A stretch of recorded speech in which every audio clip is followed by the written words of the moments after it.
right, for this team. They were losing early games so Okay, consistently, especially versus live JDG, where I was like, Onivia. you know, Coach Clearlove, very happy, cool. and I was like, Very this cool. looked like Nice, an nice, impossible nice. game for ID to win, Let me but get then that shout Scala out. just, you know, stamped his foot down, not letting it happen. And on the other side, stand YouTube. T1, but I don't feel like it's... This is how we I'm gonna have to sign in expected some to different see stuff on T1 your laptop, making if it that's to okay. Worlds. They are the Interview fourth thing seed up. from the LCK right now, Ox, but they do feel like the third seed. Yeah, You have especially 588 we saw MSI, YouTube where they had a really strong notifications, Sam. performance, you know, went to 5 games in the final against Gen G. They came back to the LCK, Maybe, performing yeah. strong there, even took down Gen G in a best of 3. And it looked good until we hit playoffs. They got swept by HLE, went to the lower bracket, and ended up having to face down Gen G to try and get a better seeding than fourth. And they didn't manage to win that series. They lost 3-2. It was super close. We saw a gargantuan effort from Ona. He actually, I would say, gapped Canyon pretty hard in that series. He performed so well. And I feel like he's been doing so much for this team because I can't actually hear what they're talking about. Unfortunately, it wasn't enough to get them through the series, but I feel like we've often talked about Ona and him having this Wills level. I mean, Ona is that the we've key seen player from today, him. really. I do It feels think like that he's never Ona lost that Wills is level one of form the from best last junglers in year, the world and right now. just No been putting in surprises. carry performance after carry performance time and time again for this team all year long. He just seems like Mr. Reliable. This is somebody that I know is going to perform throughout the tournament. If they can get through the series, of course. Cool. Like, that's a big if, but like, he is somebody that has done so well. Now, another player that I'm looking towards is Doran, because at least when it comes to World Championships, like, sure, he's always going to leave a sour taste, but this year has been incredible for him, especially at MSI. I feel like he has had a really great run, and so to be able to come to this event with T1, the level of performance that he's been able to put out, like, I think this would be a great showing for him. I mean, I think the rest of the roster has already consistently performed time and time again at internationals. We've never seen this 4-man core have a low performance at internationals. They've always placed semis or above. So Doran joining that, there was a question mark because he struggled at times against LPL teams and at internationals. But I think MSI, he really proved himself. He proved and kind of shook off those concerns at internationals and really stepped up to the plate. I need to set up, I have a lot of confidence. Obviously, the problem is I need to set, like, sign into my YouTube on I think Doran really proved himself and proved he is part of this team who has such a strong legacy. I mean, that's the thing. When you're on the side of T1, especially playing against the LPL, you like those odds, but seeing that they're here today, seeing that the thing is, IG are the one team that doesn't have international trauma versus T1. Like, they've actually had a... They're the one team, that actually don't I mean, have there's always that, the basically. idea about T1 needing to ramp up in the event, especially after going multiple patches, so like maybe they won't have a great read on the patch. That is the question mark, but I don't expect that to happen. They're 5-time world champions as an organization, 7 times they being able to go to the finals, and even one of those times where they didn't end up winning, it was in this city, in Beijing, in the Bird's Nest. So I feel like that for Faker especially, like, he wants to be able to, of course, start on a really good note. I want to take a moment to talk about Faker. We all want to take a moment to talk about Faker because there's no worlds without Faker in them. And guys, he is celebrating his 10th world. There's no player like him. No one else can do that. Damn. I mean, I think it's such a crazy legacy to have. But also, even recent history, like you think, what was the biggest play from 2023 Worlds? It was the shuffle onto Ruler from Faker. What was the biggest play for the 2024 Worlds? It was the Silas play when he stole the quickness and turned that series around from BLG. So, despite the fact I think we're that finally ready to such sit a down long actually. career, so many Worlds performances, he's still making those big clutch plays when the team need to get them those trophies. Yeah, that's what he brings to the team, actually. It's not so much about... Whatever, I think at this point, Sam, we have to do it tomorrow. Let's just not the do it now. cohesion Let's that get he sat down brings and to the actually doing lineup, stuff, and Sam. the fact that when in moments of doubt, you can always We've already count on sat the here fact trying that to fix Faker tech is going issues to for like an hour solid. Usually the form that he shows us Should we just get in into the it? LCK during the regular season, it's not what we see from him and the rest of T1 at internationals. Exactly, that's always the point that I'm going to make. Okay, folks, how's it going? My name's Nymaera, this is Initialise. We will be co-streaming Worlds. Ain't that cool? Let's do that thing where we sit down and talk about League of Legends. Okay, so if you're in chat, can you let us know how volume is going, how video is going? We probably want to move the camera over the... because there's a timer in the top left that the chat can't see right now. You're like, okay. Oh, you have your fucking animated background which keeps playing sound. Yes. Yes, on here on the laptop. Video's okay, volume's okay. All good since the doubling's gone. Good. Well, but I mean, he's been Move this to the other side. Just the most. Where do you want us out? Just the most. I actually can't. middle left I or feel like like just bottom that left. ability to clutch, that ability just to lock in. That probably at the helps right more. time and so consistently being there. Stream is about 10% too loud. Alright, good that's to know. what we're going to be looking at today. The general Faker leading his lineup. I'm not that worried. That should work a little better. Cool. Let's go IG. The thing is, folks, here's my hot take. If these teams play at regular season form, I think that IG wins. If they play at playoff form, I think T1 wins, because IG were pretty bad in that point. There's a lot of T1 jerseys, but from the fans that I've seen outside, it's all about IG. I feel like IG fans never forgot what happened in 2018. They're holding on to that hope. Exactly. They're holding on to Wait, is that Kitty on the... you hear about scrim rumors, you're like, she has that dress. Oh, I don't think it is. She has a very similar dress, so I was HLE, stuff like that. It's like, is it valid? What does it mean? Do I actually take some scrim bucks out of this and have some faith in IG? What do you think, Dan? Do you have faith? I mean, I think it's heavily T1 favored. Yeah, okay. You know, heavily T1 favored. I mean, if it's playoff form, yes. But the problem is, the thing is, right? The thing which is overlooked is people are saying, you know, IG had a playoffs debuff, rookie plays badly at that part in the season. We have no idea if IG have an international buff. We have no idea. Does the Shy and rookie turn up to 2018, 2019 form? You know, the Shy was fantastic internationally. You know, the last time you went in 23, right? He was actually very, very good. Completely diff bin when it came to World's 23 semis, right? Take it away. The biggest unknown in this series is probably World's Rookie, for sure. Oh, it's Atlas Kobe casting. Cool. The camera, and now we can take you through what we know about these players. Of course, the grandpas in the mid lane is what we're talking about mainly, because these two teams have not faced in 6 all right, 10 minutes till that goes. Glad you got to co-stream. Same as so am I. It's been a long morning. We've had to move all of our audio setup and video setup over to Sam's room. We were talking about how long of I think what we might do eventually is we might have 2 cameras, one for Sam and one for myself, and we'll have it rather than this wide shot. That might work a little better. The few that they actually have, you cast them at Rift Rivals playing against Atlas and Kobe for this game. They're both very, very good. I love the both of them. They're icons of casting. Which at the time was the fastest. Do I switch this? The first matchup was the fastest professional game of all time. That's true. MSI 2019, the Sonataric versus the Draven bot lane at MSI 2019. If you missed that, that was the fastest pro game of all time at the time. 1557. That happened later with T1 beating Mad Lions, of course, in MSI 23. So that was 4 years apart. But the fact that IG did that to T1 was the big thing at the time. It was like, oh my god, they can do this to anyone, right? If they can do it to T1. The grandpa cast, so we are gonna have to sift through a fair bit of nostalgia, but like.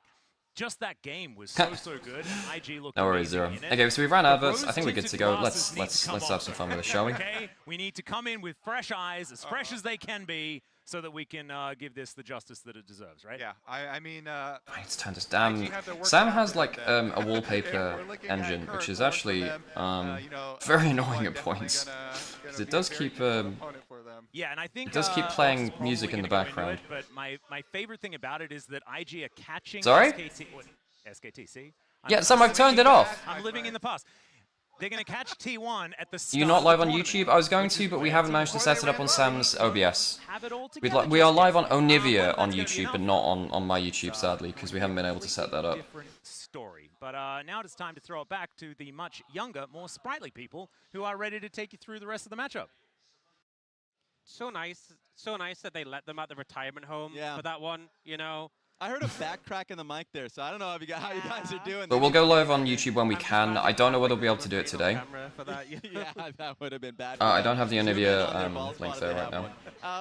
But a main point, because I loved kind of like going back into the past, because I do remember Rift 8 minutes. I guess they look first series of a tournament. You expect there to be a little bit of extra delays as they figure out workflows and just random tech issues. No surprise. Kind of that fun show match feel. But yeah, what am I expecting from this? I mean, this is a golden opportunity for IG to just do the funniest possible thing, right? It would be the funniest possible thing. Okay, I think what we do in the future is we do 2 cameras, one for you, one for me, and it makes it a lot easier on camera settings, I think. This. Let's do that. Sorry guys, I'm just going to figure out what the heck I'm doing with my microphone. That makes it a little bit easier to get close to the face. Can you lower your audio volume? It's a tad loud. What does that mean, Montes? Is it because there are 2 micro? You mean my? Okay, so is it streamed? Is it streamed? Okay, so is it streamed too low? Is it mic too loud? Well, is it, or is it just the balance between the two of them? Yeah. So which mic needs to go? Which one needs to go down? I'm guessing it's mine because I'm the only one that's actually been speaking. Yeah, so probably. I think mic. What does it mean by? Okay, so my mic needs to go down. I can do a bit of that. Yeah. It will, and the thing about day ones and what I love about play-ins, even though this is a very different play-ins, is always that should have turned it down a little bit. Mic is clipping a little bit occasionally. Oh wait, the mic is clipping, as in like it's cutting things off, or is it peaking? Oh, it is going red. Oh, it is going red on there actually.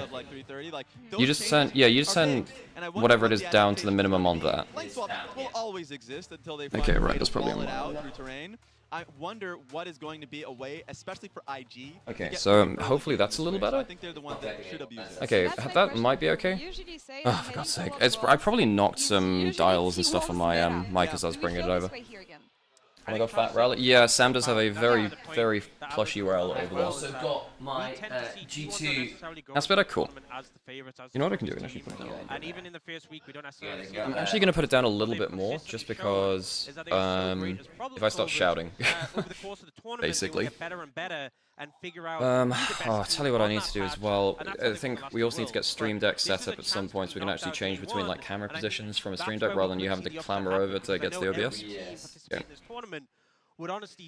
Oh, it's your birthday today, Darkwell. Well, congratulations. Happy birthday! We're knocked out day one. But it would be a lot of weight off them. I will say a different type usually when it goes into Worlds patches, I see an Azirba, an Orianna. Yeah. What do you mean? Well, no, it should sign me off of. It's the opposite this time around, so I wonder if that's the case. And I will say about this matchup during playoffs, the one thing that was terrible. Oh, sorry, it's Google stuff. Okay, I can do it. Right, do you want to sit down and talk to chat? Yes, I can. Within lane, especially versus Knight. And this time around, I feel like. Hi, chat. How we doing? You look fabulous today. So I think at least in this case we're fine because if they can get to the mid to late game on an even note, I think they are quite smart to be able to hold on to it and take strong team fights around Gala, but they just cannot start the game. Sorry, Dank. I mean, like, look, I'm trying, you know. That's usually this is the tech issues. We're running the entire world broadcast from here, guys, with an old PC, a laptop, and a nice camera. It's the best we've got for you. Same thing goes for Rookie in his respective region. We haven't seen this matchup at all, and all eyes are on mid lane for this matchup today, where two icons of the sports face off. Hey, Dark Shamrock, thanks for the resub. Sam, start the game. I'm sorry, Mr. Kyagri, I am. In today's featured matchup presented by Mercedes-Benz, Faker and Rookie, two of the greatest mid laners of all time, face off in a best of 5 for the very first time. I don't know. I picked it up on the floor just with outstanding careers spanning 13 years and over 2,600 combined professional games, I think we've got 4 times, with Rookie holding the advantage 3-1. But there's more than just bragging rights on the line. The winner of this best of 5 advances to the Swiss stage, while the loser goes dashing home. as always. The layback look woken for lead. Everybody working for you. We're doing our best. We're doing our best. We've been up about an hour and a half plus because we had to get things ready to go. But actually worked with 2 major technical issues. One basically being that the way my OBS connects to Twitch and does multi-streaming is a little unintuitive. You can never count out T1 at Worlds. After all, they were the 4th seed last year too. Rookie's able to answer back with a double kill. It's absolute kill. Oh, Rookie! Holy Rookie with the triple kill saves IG. After 6 long years, Rookie and Invictus Gaming have finally returned to Worlds. The LPL's first I just one of the older teams in the world, since right? They're 2019, there rebuild after rebuild, they're not as old as some, but they're so in definitely 2025, they decided to play the hits, bringing Rookie and the Shy back to Alice the doing a good voice over here. Recognizable faces in Mako, Gala, and Wei. It was a slow start, but IG got hot at the right time and now find themselves on the doorstep of the main event. It's not I get a good easy, summer. but Their spring and winter were not so great. How to finally beat T1. They did. But they kind of had to warm their way through it. You see what I mean? I still think like IG spring regular season another is better improbable now, right? title defense. Yeah. Or will Rookie bring the LPL to the promised land once again? Watched Onivia for a bit. Twitch doesn't even like working from my home setup. No problem, Watching these videos, the trophy lift, but what is crazy to me is the fact that those players kept on missing each other at internationals. Look at the amount of games that they've played in their career internationally. I can't believe we didn't have this matchup more. It is we crazy. got a head-to-head of Right? 3-1, Like one a domestic dream title, match. 10. As a boxing One fan, it's international like a title, Manny 7. Pacquiao going up against a Floyd Mayweather. It happens way after their peak, but I am still here for Man it. alive, those are some numbers, aren't So they? many fans were asking, wanting to see It'd be close to my matchup, mic. Yeah, I know I do. I'll move it around now. Since I'm sat on a lot of the Worlds cushions, that Rookie I can won, do one that. Faker didn't attend. Probably And it just I've also feels got it on a slightly tighter so pattern fortunate today. Now we're finally getting that matchup. Yes, there we go. So many Probably matches from both more these like players it. were Let's just go. separate, This not will be having this about best of right. I five can extend till this now, way a bit. We've seen that the record from the players from IG at Worlds specifically. This should probably be about it's okay. so hard to win against Faker at Worlds. We have seen players like Gala and Wade do great against MSI, Mako as well. Fabulous. Okay, Alex YouTube now also on. Hooray! It's like he does domain expansion, and it's just he gets the auto hit against them. It's so hard to challenge him. It's like his home turf when he gets to this tournament. IG can do the entire LPL. Right, I have put the kettle on, Alex. I've made his coffee. Because it's not just So I shall go fact that grab we the get to this coffees. position And, you know, it feels like they have an aura. Doing a new stream setup for the first time is actually quite stressful and very painful experience for all involved. Really. Is that your mug there? Yes, that is. Okay, well, I've got your Ari so you have mug. to be able to put kind of like a ribbon at the end of the year. If you're on T1 side, you like those odds. Yeah, but I turns check out. what the fans have So, voted let's run you through our tech real quick. So, we're running the stream from Sam's PC over there. Sam is sending an HDMI out to a projector on the table here. So yeah, hang on, in fact, let me show you that. What's shocking about this? What's Wait, we need to balance it out. You know what? I think 17 points. I think IG, there's a good amount of IG fans. You know, all things considered. Hey. I mean, T1 has the trophy, IG has the home buff. How is it going to come together? T1 also has this buff. This is the Dan's birthday drawing, buff. by the way. This is Dan's drawing specifically. My drawing? Yeah, this is your drawing. No. Is that supposed to be Guerilla? No, this yes, it Raz, is. do this. Raz, not put this on me. It's Look what he's trying to do to So me. that's how we're getting, how we're seeing it. You could thank him for that one. We're Happy seeing it birthday, through. Absolutely. We're seeing it through projector over there. In fact, you can see the projector down here. Yeah. Oh my God. Oh, it's Carrie's birthday. Very cool. Very cool. And this is JDG's Beijing arena, by the way. They have an insanely massive stadium, which is very, very cool. All right, let's get into it, folks. I think they're ready to go. We're gonna get player walkouts and everything. Hope so. What's up with the couch setup? It's just, look, if we're gonna do this for a month, we need to have like actual like comfortable setup rather than being cramped into my bedroom. Yeah. Basically that. It's just way more comfortable for us to do this. Let's tilt the camera back up again, my bad.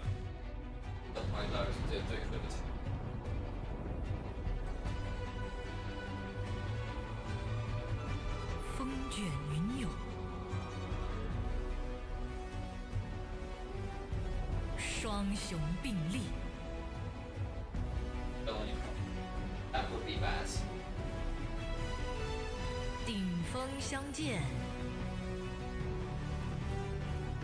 Oh, the world's theme always. Oh, I need to charge the Yes. Ow. Maybe I'll plug it in over there.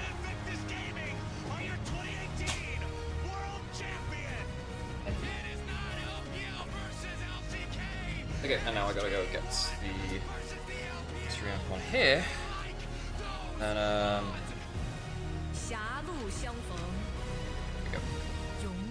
Okay, we're good to go, I think. I am quite nervous about it. The thing is, I would almost be happy with either. I know. I'm not gonna lie, Sam. I'm full Gremlin mode. I want chaos. I want IG win. I like it would be the funniest possible thing. But possibly one of the most important best of fives that we'll have this year. I feel like the most important play-ins we've ever had, definitely. Yeah, ever. T1, the reigning world champions, the back-to-back defending champions here. Okay, cool. Right, so we are good. Opener, Atlas. We're starting Worlds with the World Finals. This is crazy. It's a bit of a freak matchup. I did not expect to have this one. They've lucked out with this format. There we go. T1 first on stage for Worlds 25. Whole place erupt as T1 made their way out. Now ready to celebrate Carrier's birthday, but also to see the noise gates are all fine. Hell yes. T1 have been super poor early in tournaments for the last while. I wouldn't say super poor, but the question is it poor enough for IG to capitalize? That's the big question, really. I mean, you mentioned the cheers. These are two of the most popular okay, teams. So yeah, Sam, you're gonna have to be ready to move camera to outside of T1, when we're in draft. Most popular team in China, and going against each other here. So okay, morning, Alex, Sam. The world's with our best guesses. Thank you. Hell yeah. Morning, guys. Glad to have you all in here. Hope you're excited. No, we are. I am very, very excited. Kobe and Atlas is a great pairing for this as well. It's absolutely insane. For the LPL, and they've brought back Rookie and the Shy. Yep. I mean, there is a world in which T1 have ramped up. After this, for both of these teams, right? Like social media. Meeting his old team, KT, potentially at some point in the Swiss stage. Have I drank my pilk? No, not yet. Not yet. Thank you, by the way, Doc Shamrock, for the resub. I'm not sure if Sam called that out. I think he did, actually. He did, yes. Cool. Very cool. Alright, so now we have chat from... I've got all three of the chats up again. Okay, right, we've done the classic, whether we have, like, all three... So we have streaming on 3 different places right now. We're watching all 3 different chats. But not that skewed, Kobe. I think that this is still going to be an uphill battle for IG. Yeah. Uphill. The thing is, again, if it's like worst of T1 or slow start, yeah, we're up on YouTube as well now, folks. So we're on Twitch, YouTube, and restreaming onto Onivia as well. Same as we've been doing for LPL. Slow tournament starters. Okay, I think we're good to go. Yeah, I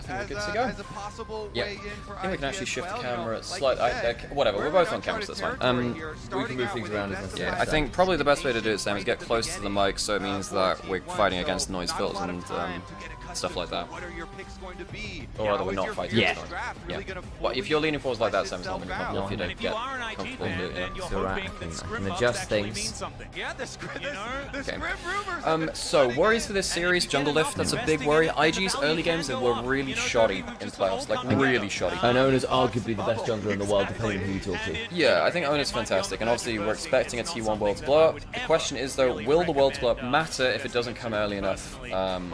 For this tournament, for this series. Are we into? Hang on, that looked like a draft camera. Might well be. The LCK, for example. So with the JGG arena, yeah, there you go. We need to move the we need to use the camera then. Got that, Sam. Move in the middle, middle, put it over there. There you go. Cool. Alright, cool. So, we're expecting Jarvan to be high prio. IG won the coin toss, they have first pick. We were talking about a lot was the Kaisa, of course. And whether T1, we're just going to like permanently. KR stands for Kinnear Airport. Kinnear Airport, right, KR, right, gotcha. You should set a scene up to make this easier later on. Yeah, Blade, we are going to. We just had a ton of different. Wow, hang on a second. Jarvan blue side ban. Didn't expect that actually. Jarvan's been banned all of it. No. It's more about whether it's going to be first picked by IG. He's way good at it. So I was expecting them to first pick it blue side. Ryze is one of Faker's comfort picks, but also one of Rookie's as well. A lot of power picks have been nerfed coming into Worlds. Big time. Azir and Orianna have both been nerfed. I'm surprised to see them both banned, I suppose. Did you see Azir's win rate at ASI? No, I didn't. Who's 1-8? Also, when we're talking like this chat, by the way, is Sam actually speaking like further away from the mic? Is Sam like quieter, by the way? I can up myself via mic here as well, but I can't get. This is about. He's fine. Okay, he's fine. That's cool then. No worries then, folks. Just a little bit worried about that. Okay, Talia from Faker. No surprise. So you're matching global with global. Push is a little bit even as well. A little bit more range from Talia, a little bit more tankiness, and targeted lockdown from the Ryze. Are we looking at Shinzao here? Do they want to go back to old classics in the Pantheon? Stuff like Wukong's up as well. There's Rumble. Rumble is really powerful. Without the Jarvan, it's still very powerful. Yeah, and you could take one or the other. A blind Trundle would be unusual. We saw this at ASI as well. I'm not a fan of blind Trundle. I'm not a fan of it. I think there are many ways to. Now, what I think you do now.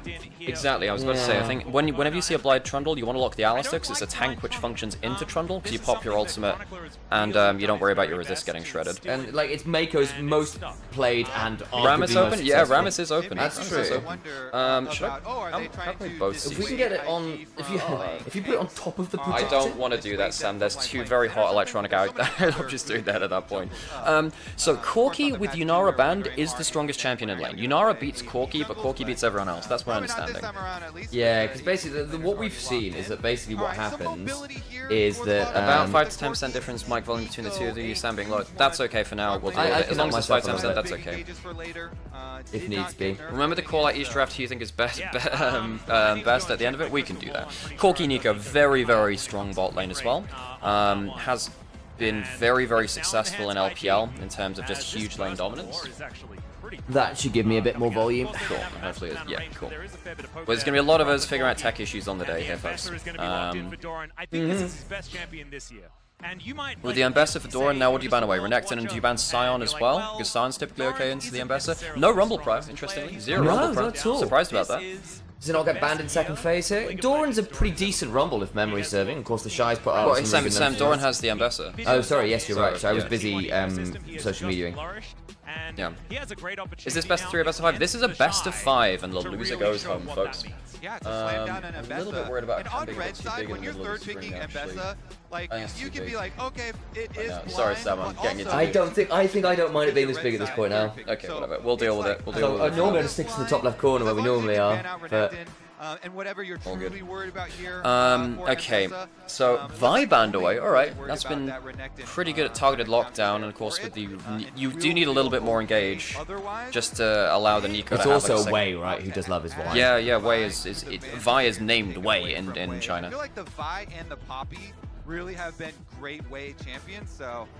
That is a pretty good target from them. Yep, some facilitation, definitely. Okay, so what do you pick them for? Caitlyn is gone. They want to deny the stuff which can actually play lane. Zig's gone as well, which would have been really nasty with like Ambessa Ziggs. Okay, you still have Kalista if you want to go towards that. Sivir is a very good scaling pick, I like that. And now with, because Sivir can actually be pretty good versus Nico. Yeah, agreed. Because a lot of her damage is through poke and then a big engage, and Sivir can kind of deny either side of that, really. Certainly an opportunity. They have banned away the Kai'Sa now. They get themselves the hyper carry in the Sivir. And their last pick for carrier, I mean, you have Ryle, you have Braum if you feel like it. I mean, LPL Kiana is pretty damn good.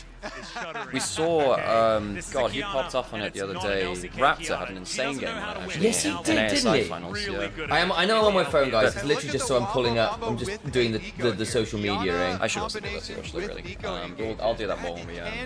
Surely you go Zed here. Kiana has been the better AD assassin. He's been way better at engage, similar clear speed, similar mobility. Yeah. You can go invisible, so Trundle can't auto attack you. Typically, I mean, I know that Zed can be good into Sivir and Talia for sure, but Kiana is just a better all-round champion. Also, and it's worth noting, this is LPL Kiana. I know it's not had as much success over in the LCK, but LPL Kiana has done unbelievable things to enemy teams. I think it's actually still undefeated.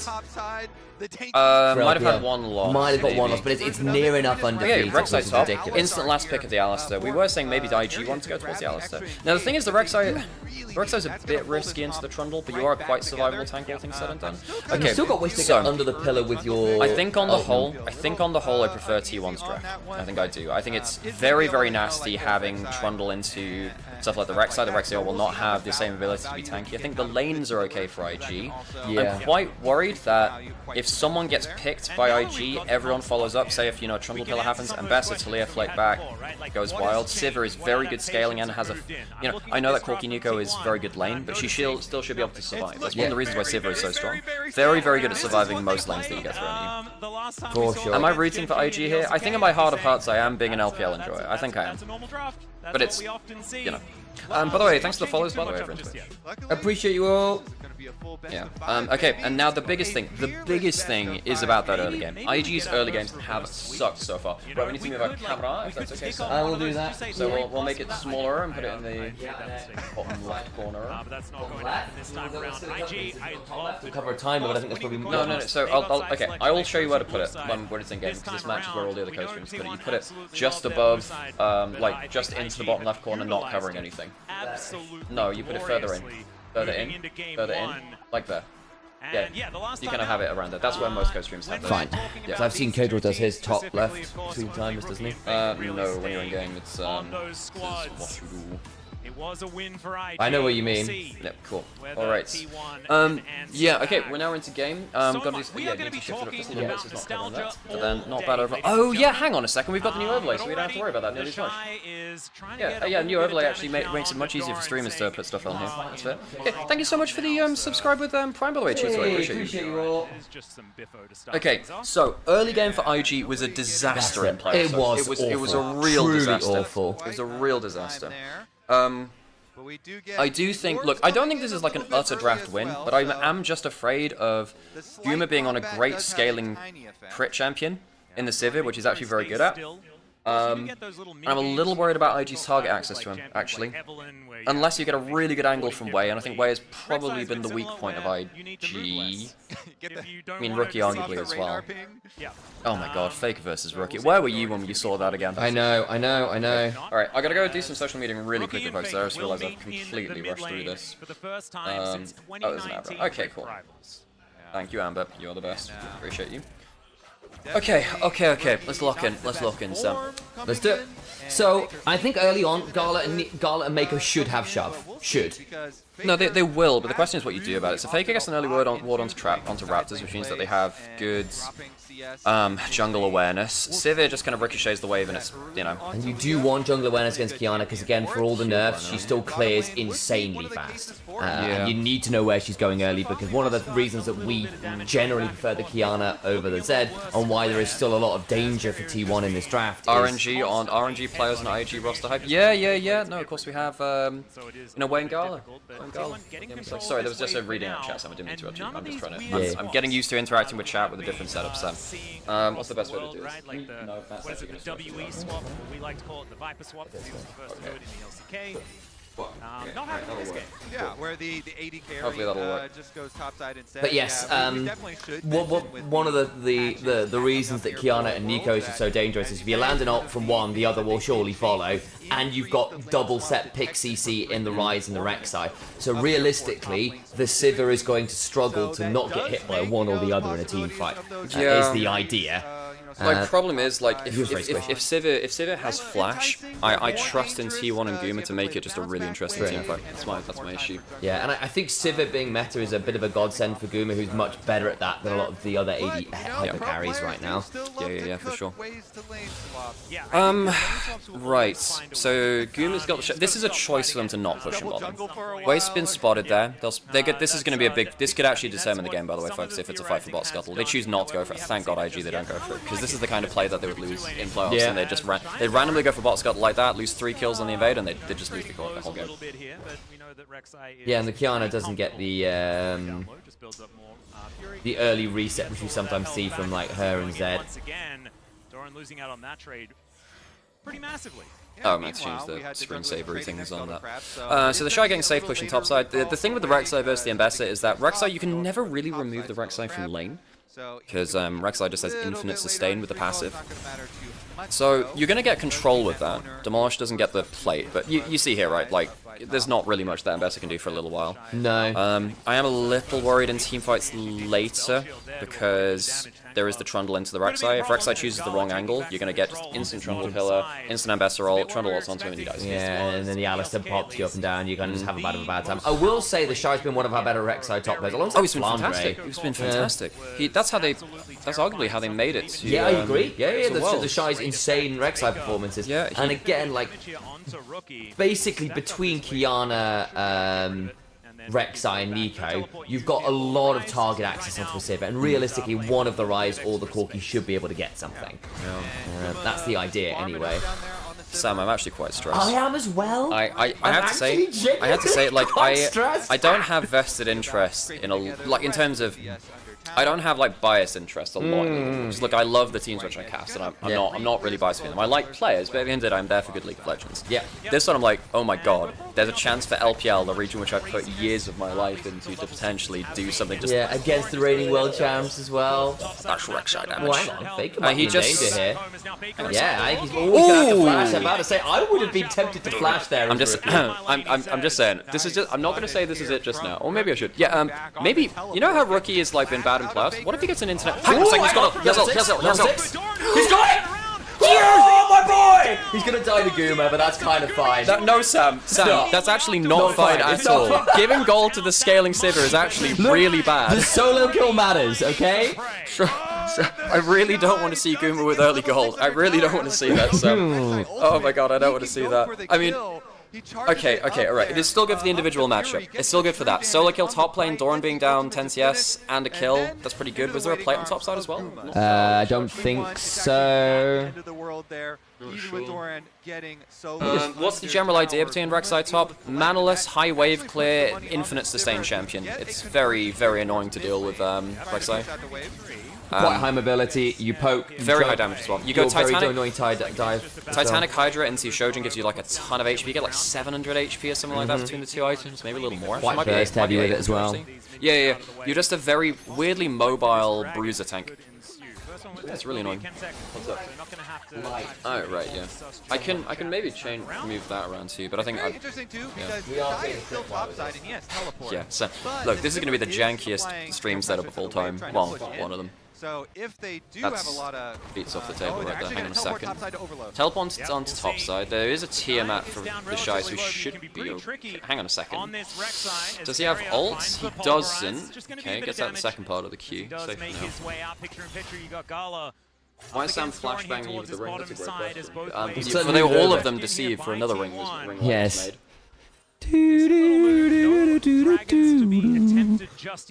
Nice split screen. I think the Shy is kind of fine here. The Nico attempted gank in mid lane fails. Yeah. Game sound's gone off on mainstream. Whatever, it's all good. Yeah, we can still hear casters. I'd love to cast with Kobe one day. Yeah, I feel like we would match energy quite There's well. 3v2 up here, so hang on a second. Ah, nice. Oh no! So remember the Shy doesn't have flash either. He is very dead. How long until his tunnel? He's very dead. So he has a okay. trundle on him. He's very dead. Yeah, and Mako. Okay. So what's happening on the rest of the map? So hang on, ult in bot side. Garla's in the 1v1 thing. Not bad from Doran. Now that chunk means that Doran's probably safe from any counterplay. Yeah, probably. That was very, very close though. So you can see even in the 2v3 there was a chance for Rek'Sai to outplay that, which is Also, Guma's now got 2 kills. Yeah, and that's why I was not happy with the Yeah, I know. I was just excited. I know you are happy for that. And I needed to justify it, Alex. I know, Sam, but I was a little bit upset. Yeah, okay. Yeah, it's fine. Also, one of the things that Wei was pretty upfront about after the playoffs run was that, look, it was a bit of a jungle diff, and that was against people like Tarzan, against people like Kanavi. If you're looking at other junglers in that echelon, Oner is very much up there. For my money, he has been T1's best player this year. I think the 3 best junglers in the world are Tarzan, Kanavi, and Oner in some order. Yeah, I actually think Kanye's had a bit of a down year in some ways. Well, he didn't make it onto my top 20 world list, because when Genji lose, it's basically because he has a bad game. Because I know the one I know we had a bit of a conversation about was Carrier not making it on your world list. But that's probably because actually him and Guma had a bit of an awkward playoffs. Well, I know is what you were saying. Basically, look, you went asshole on Carrier in I wasn't. playoffs. I mean, on retrospect, I probably should have had Carrier in the top 20. He's still a very good player, but I didn't think I thought Oner was he was just so much of a percentage of their value winning games. The Shy doesn't have flash. He doesn't have Titanic just yet either, actually. Often it's leave Gumayushi, facilitate everyone else, and he'll clean up. Carrier birthday buff? Maybe. It is Carrier's birthday. Did you catch that? It is. I did just saw that. Happy birthday to Carrier. You know what your present is? Defeat. At the hands of Gala and Mako. Imagine oh my god, could you imagine a world where T1 goes out and plays? That would be, I mean, to IG of all teams, it would be more, actually Wei's possibly got an angle here. He does have flash, it would be flash for flash at best, I think. You might be okay with that, I'll just take the flash. Yeah. That's fine. Yeah. Flash at best, all good.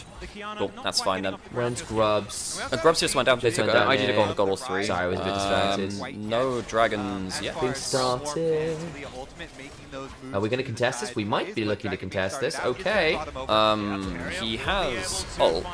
Tunnels away. He does not have the flash. Yeah, he's very dead. Did not respect. Fake is in a little bit of danger because Carrier did the thing which catches every Rek'Sai player off guard. You know what it is, Alex? Standing still. Standing still. He just stood still in a pixel bush. Stood still. The thing is, like, I don't know, IG are just not great at early fights. Their early fights, they're now 1,000 gold behind at 10 minutes. This is why I'm a little bit worried for IG versus T1. I think their late game is very good. I'm just afraid of, yeah, I'm afraid of their, whatchamacallit, their early game. So Doran gets free time on top side, he's going to get 2 plays from that. Do we get the dragon off here at least? Guma's got 2 kills early. I guess so. They didn't get the dragon out. I say we, but you know what I mean. Will pick up the objective. Yeah, the problem is a couple of waves were just lost towards that top side of the map. Doran, who was under fire earlier on in the game is now. Oh, they're talking about Canyon. No, Canyon. Look, whoa. You talk to anyone who's been an expert on Gen G this year, they've been worried about Canyon. Yeah, like this basically all of the analysts. Even a lot of their wins, Canyon has been very inconsistent. Canyon has been a worry for Gen G. That's not just us. Like his peak is insane for sure. Yeah, Canyon is Canyon, but and his peak doesn't fall away like that. But he has been the major reason why Gen G I don't think is as favorite coming into this year as it was last year. Yeah, I don't know, because it's a bit weird as well, because it feels like the Chovy and Canyon duo hasn't been as dangerous as a duo as it was at its peak points. And that's not to say Canyon is a bad player. It's not to say that Canyon can't return to being an absolutely insane world-winning level player. Like, we know how good he is. It's just coming into the tournament, we've gone, that's not what I'm used to seeing from Canyon. And there are other junglers who are coming in with better form for my money. Because he's probably... Oh yeah, I'll put him below Inspired. The kill score is just is the Shy's KDA. It's true. It actually is. Yep. Okay, Root of the Wall. Maker's been doing alright, catching out Carrier with some bits and pieces. Hang on a second. There is a ghost thingy on there. Goes invisible with the grass blade. That does. Oh yeah, that does the stun thing, which Kiana ult does. He's safe. He's safe. Yeah. For those of you that don't know, if Kiana ults you into one of her bits of terrain, which is water and grass, and then also the wall, it will still stun you. So while it doesn't do the big wall explosion if it doesn't hit a wall, you can still get stunned as it did there because it hits the water, and you can get stunned as the R flies through. So that's nice little disengage. They then move into the jungle a little bit there. You know, it was a small so Rookie's getting a lot of farm. I don't think it's the easiest game for Ryze to go man mode on though. I'm not gonna lie. There's a lot of people that can like I don't like Ryze into Alistar. I think that as soon as Ryze walks into damage range, Alistar just flash combos him and he struggles to do anything before he's full CC'd. I think Alistar's is one of the better Ryze quote-unquote counter picks. It's just going to be problematic from the jump. They're still the insane favorite? Yeah, no, for sure. Gen G are still favorites. They are still favorites. Oh yeah, they are. They are favorites, but I think that Canyon on individual level hasn't been at the level of some of the others on his team. And we have seen Gen G lose matches of late, which we wouldn't have said earlier in the year. Sure. I mean, and the two best of fives are not two best of fives, but they lost against KT, which was that was a freak series for sure. But been a couple of series where it did feel like it was losable. You need to take the game state out of there. You just got to think. Do we have any big plays coming? I mean, Herald a minute and a half, probably is our next big call, I'd imagine. That's fair. I will also say Rek'Sai really does not care for getting poked out. I mean, Rek'Sai does just have infinite sustain. Doesn't have Titanic just yet. A little bit late on the eye. My course died 3 times. 3 times, yeah. Not surprising. Yeah. They're definitely used to having goal deficits in early games, and that's why I'm very curious to see how these go later, especially Gear 4 on the rise. Because he does have a little gold lead for himself over. I really wish that IG hadn't given those early kills to Guma. I think Guma's in a great position to carry 800 gold up. Yeah, agreed. As soon as I saw the Shy dying after the solo kill, I'm like, this is actually a problem. The individual matchup doesn't determine this game. As the Nico is actually getting chased off here. Yeah. Could be okay. By the way, this is why Trundle hates playing against mages with CC. It's why I think that. Carrier. He's find a whole bunch of rocks. Not too worried about that rune prison, but threaded volley not going to connect. Is he safe? Faker looking for the solo kill. The rookie is able to walk his way out with that phase rush. He has teleports, so he should be okay. Dragon. No, Herald's up in 30 seconds. Ooh, can Ona get? He sees him walking over. Yeah, he knows there's a potential stop there. Okay, alright. So that's gonna be another. Well, no, plates fell off. Does that leave? Does it give the turret? I mean, they don't have Groves, so they do have Trundle. Oh, he's gone Sunder Sky, not Triforce, by the way. Oh yeah. It doesn't matter. Trundle is still Trundle at killing turret. Oh, wait, does he? Maybe he does. Huh? If he had Triforce, he's gonna try and trade. He's gonna try and trade life for it, maybe? Wait, I think he's dead off the Atacama wall, isn't he? Oh, nice pillar. Doesn't matter. Nice. Yeah. Damn, killing to him. Nice pick off. Nice pick off. That's Herald as well. That's a Triforce scrub. Yeah, that is. Yeah, that is. All right. I would have been tempted. I'm not gonna lie, just to stick to the turret. Look, again, folks, I get unreasonably excited when IG get anything done before 20 minutes. This is very true. This team is so inconsistent around that point. We are starting to have the rising stocks of IG. No, I have from this point I have so much copium for this team. I don't know, man. IG promised a super team, and they spent so goddamn long building up to a decent level of form. most of this year was not great for them. Wei's now 37 CS up on the 600 gold, by the way. That's maybe your anti-saver angle. Oh, hang on. That's not bad. That's not bad at all. Wow. Okay, it turns out Rise Kiana is kind of disgusting. What the hell? Were you there when we saw the... I think you might have been one of the Is this an Nymaera Masters? Or? No, this was one of the LPL games. I think it was me solo casting it. When Kiana was first coming in, it was the first pick when top was it. It was a Rise... Yeah, it was Rise Kiana, oh my God, IG are doing Kiana into a Cassiopeia, and they one-shot her at level 3. Sam, IG are doing it. They have an early game lead. They do. Rookie's up, what, 1,300 gold, by the way? On a rise. This game is now, can Guma carry for T1, really? Yeah. I mean, I say that. There's a lot of setup for it, but Guma has such a nest egg. It's kind of crazy. Ooh, stopping the recall as well. Hey, I can't have sound on since I'm at work, but I'm here. Good to have you in on Mistos. Hey, we appreciate you all. Appreciate you all. Like they're struggling a little bit to get back control of this game. Mistos. They might be able to clear out this way. Yeah, honestly, Rookie in the side lane is that might Mount be a problem Stoss? for them here. We mentioned the Rise was already starting well. A reminder that IG do have 3 grubs as well, so if they do end up winning a fight, towers fall very, very quickly. Okay, Dragon quickly killed, so they have 2 early dragons. What's the rift? Is that? Hang on a second. Flash. Does it matter? I think Curry's going to die from that. That's... I don't know. Is everyone else saying? This is going to be just a death for Miko, because Gala had base. Gala wasn't there. I mean, you're happy enough to trade that. Also, T1 got a turret in there too. Which one was it? Yeah, I think Doran's in danger here. He spots him on this. I mean, I don't think... No, he's not. I wonder whether Wei could full send. He's safe. Because if he could super... I think T1 got top lane turret. I think it was just... Was that just minions? Was anyone there? I think it was just minions, right? I think so. I didn't see Doran there. Oh, Doran has just TP'd, so he might have TP'd down. Okay. Right, should just die here, I think. I mean, Trundle is disgusting for this. He's teleporting as well. But they're going against 3 grub. Guma. I'm dead. Okay. Ooh, owie. Dead Guma. That'll do. And that's is that a shutdown as well? I don't know if it was a shutdown. T1 don't get bot turret either. I thought they'd get it on that wave. If they got it on that wave, they'd be probably back into a small gold lead. Yeah. Still quite afraid for Gala not being ahead of the game on Corki. Corki really does want to play from ahead. I'm a little nervous about the Rek'Sai's value now Mako as well. does have flash. He's probably blowing flash minimum. He might just die again. Okay. That's a bit of a late flash. He earns an ignite for it at least. Yeah, spellbook ignite. It's spellbook ignite. At least you're trying to buy Vasu, thanks for the reset. Appreciate it. Hey Vasu, thank you very much. I wouldn't be as worried if I was in my league, but this is a very different... If you kill the Shy, the Sivir gets dove him out. Yeah, maybe. True enough, if you send too many people away from the Sivir, she is quite diveable, assuming she can't clear the wave far enough away from her. Oh, Umbral Glaive second from Wei, not Axiomark. I guess Axiomark. Yeah. I mean, we've not seen a lot of Umbral Glaive. No, we haven't. There was. That's not us. That's on the league stream. Guys. That's unfair. Guys. I hope they didn't give away too much information there. That was a command string. So I'm not going to think about that. Yeah. That's not anything I know anything about anyway. Okay, Redemption's built up for carry with that. That's important.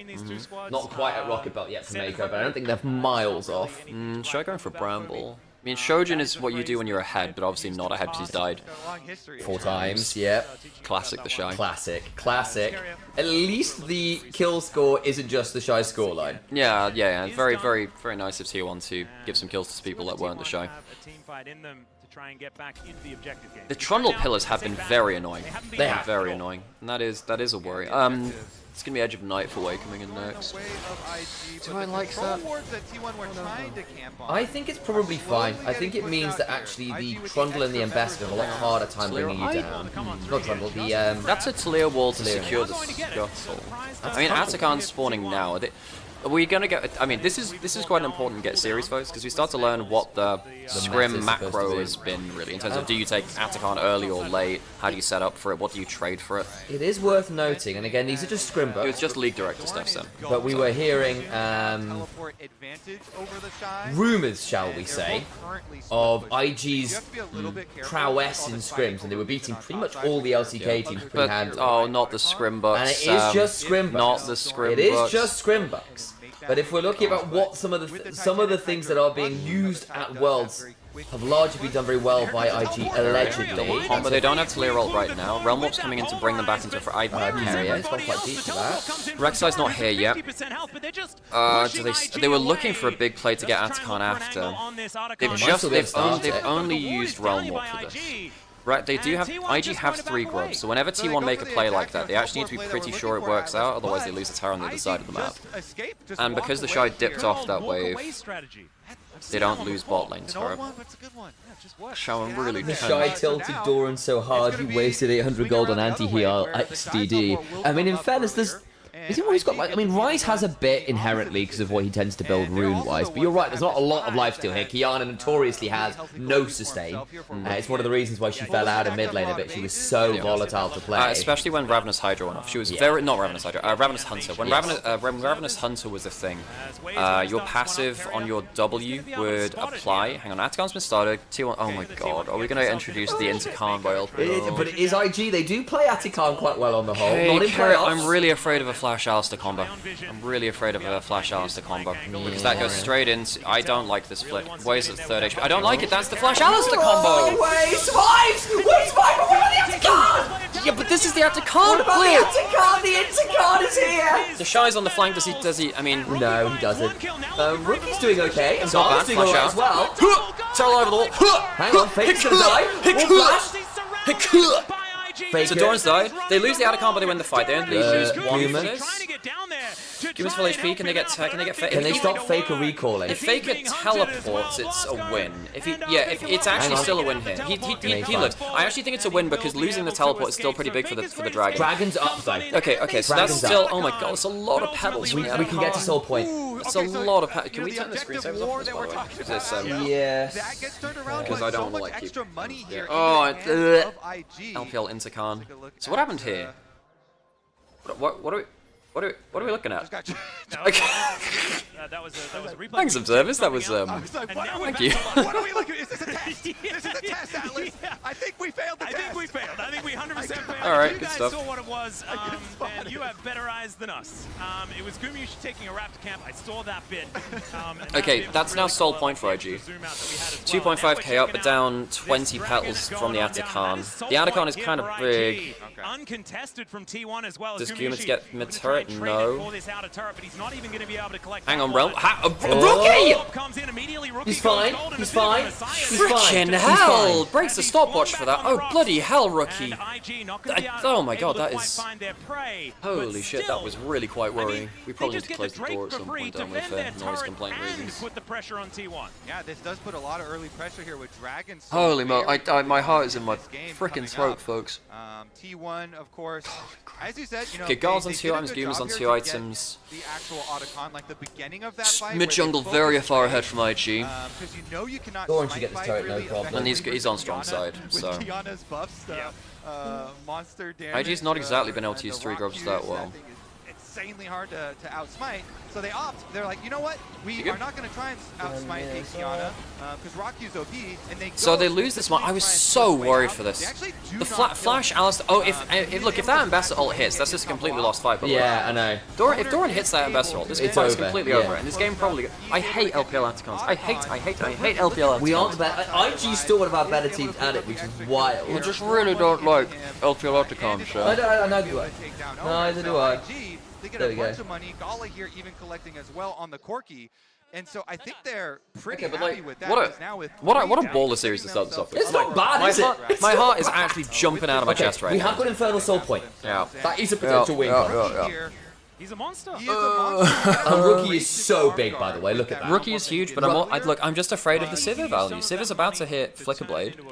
There's a Trundle ult, which means you don't need to go Lord Dominate's regards. That's Feats of actually Strength true. help a root on that. Decent Not damage. bad to own it, actually. Yeah, Rookie's gonna be that was actually and Guma took a lot of damage back to Ngala, who's got 2 items now as well. Yeah. And the other thing is, Sivir's not got anything near a defensive item. Any big fight which happens now is Baron after. Yeah, for sure. I think the next big fight. I mean, if you end up with a minute and a half time, well, it probably leads to a dragon as well. Yeah. We are getting towards soul fight times. And then T1 are going to be in this really weird position where they're torn between Infernal Soul and Baron. Going to be able to clean up this crab. And IG I want to see Wei's items as well.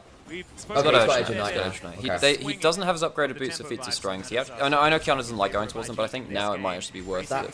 Those are some numbers. 2014 spring. They only played once in 2014. That's a crying shame too. And we've not had a best of 5 ever. Yeah, never had a best of 5. Was it with the Rift Rivals? Was it like just 1-0s, wasn't it, from the various switches? Yeah, I think Rift Rivals, that was LPL versus LCK, and that was when you could change teams in best of 5, and every team had to play once. Yes. So who if you had playing twice? I can't remember. It probably would have been IG then, because Rookie played twice in that series. Yeah, and I guess Faker would have played twice in that one too. Must have done. It certainly is here at Worlds best of 5. And Rookie, unless they played 2 series, actually, might have been. Yeah, may have done. Not sure about that. It was a cool format. Also, I'm trying to remember if it was RNG that played twice actually. I feel like that era would have been RNG. You know, the person to ask is Raz. Raz would have been casting. Raz would have been casting. In fact, Atlas might have been casting. No, he might have just left LPL by that point. Because he was there for like 2015 with Papa. He was on the left. Maybe, yeah, maybe. Or it could also be. It could be shout out to the likes of Rusty as well. Surely IG don't fall for the sneak. I think they have enough wave clear that I don't think that IT won't be in a position to sneak. I think that IG do not care if they get Infernal Soul for it. Minute till Dragon. Now we're getting to the point where it's actually quite scary for T1 because IG have Soul or Baron, whereas T1 is just a regular Dragon or Baron. The thing is, if T1 fail their engage onto a key target, there is so many people who can carry a fight right now for IG. And speaking of that, Wei being one of them, like guys, Wei was the weakest part of IG during this point, but he was really struggling in early game. The fact that he's had this game, he's 80 CS upon Ona. If they manage to capitalize on this, the mental diff has got to be really huge for Wei in particular. And I quite like Kiana into Trundle because you actually hit a point where you do outfarm the Trundle. And if Trundle ever goes... You often hit him before he ults, you can get over his pillar quite well, you can buy time before you get can use his pillar to stun him. You can use his pillar to stun him, so when he comes to fight you near it, it's actually risky for him to walk you near the pillar. You actually duel relatively well into him early, subjugate means very little into you. There's a lot of reasons why it can be quite tough, especially if you can force Trundle to subjugate you. Like, it's just not a good time.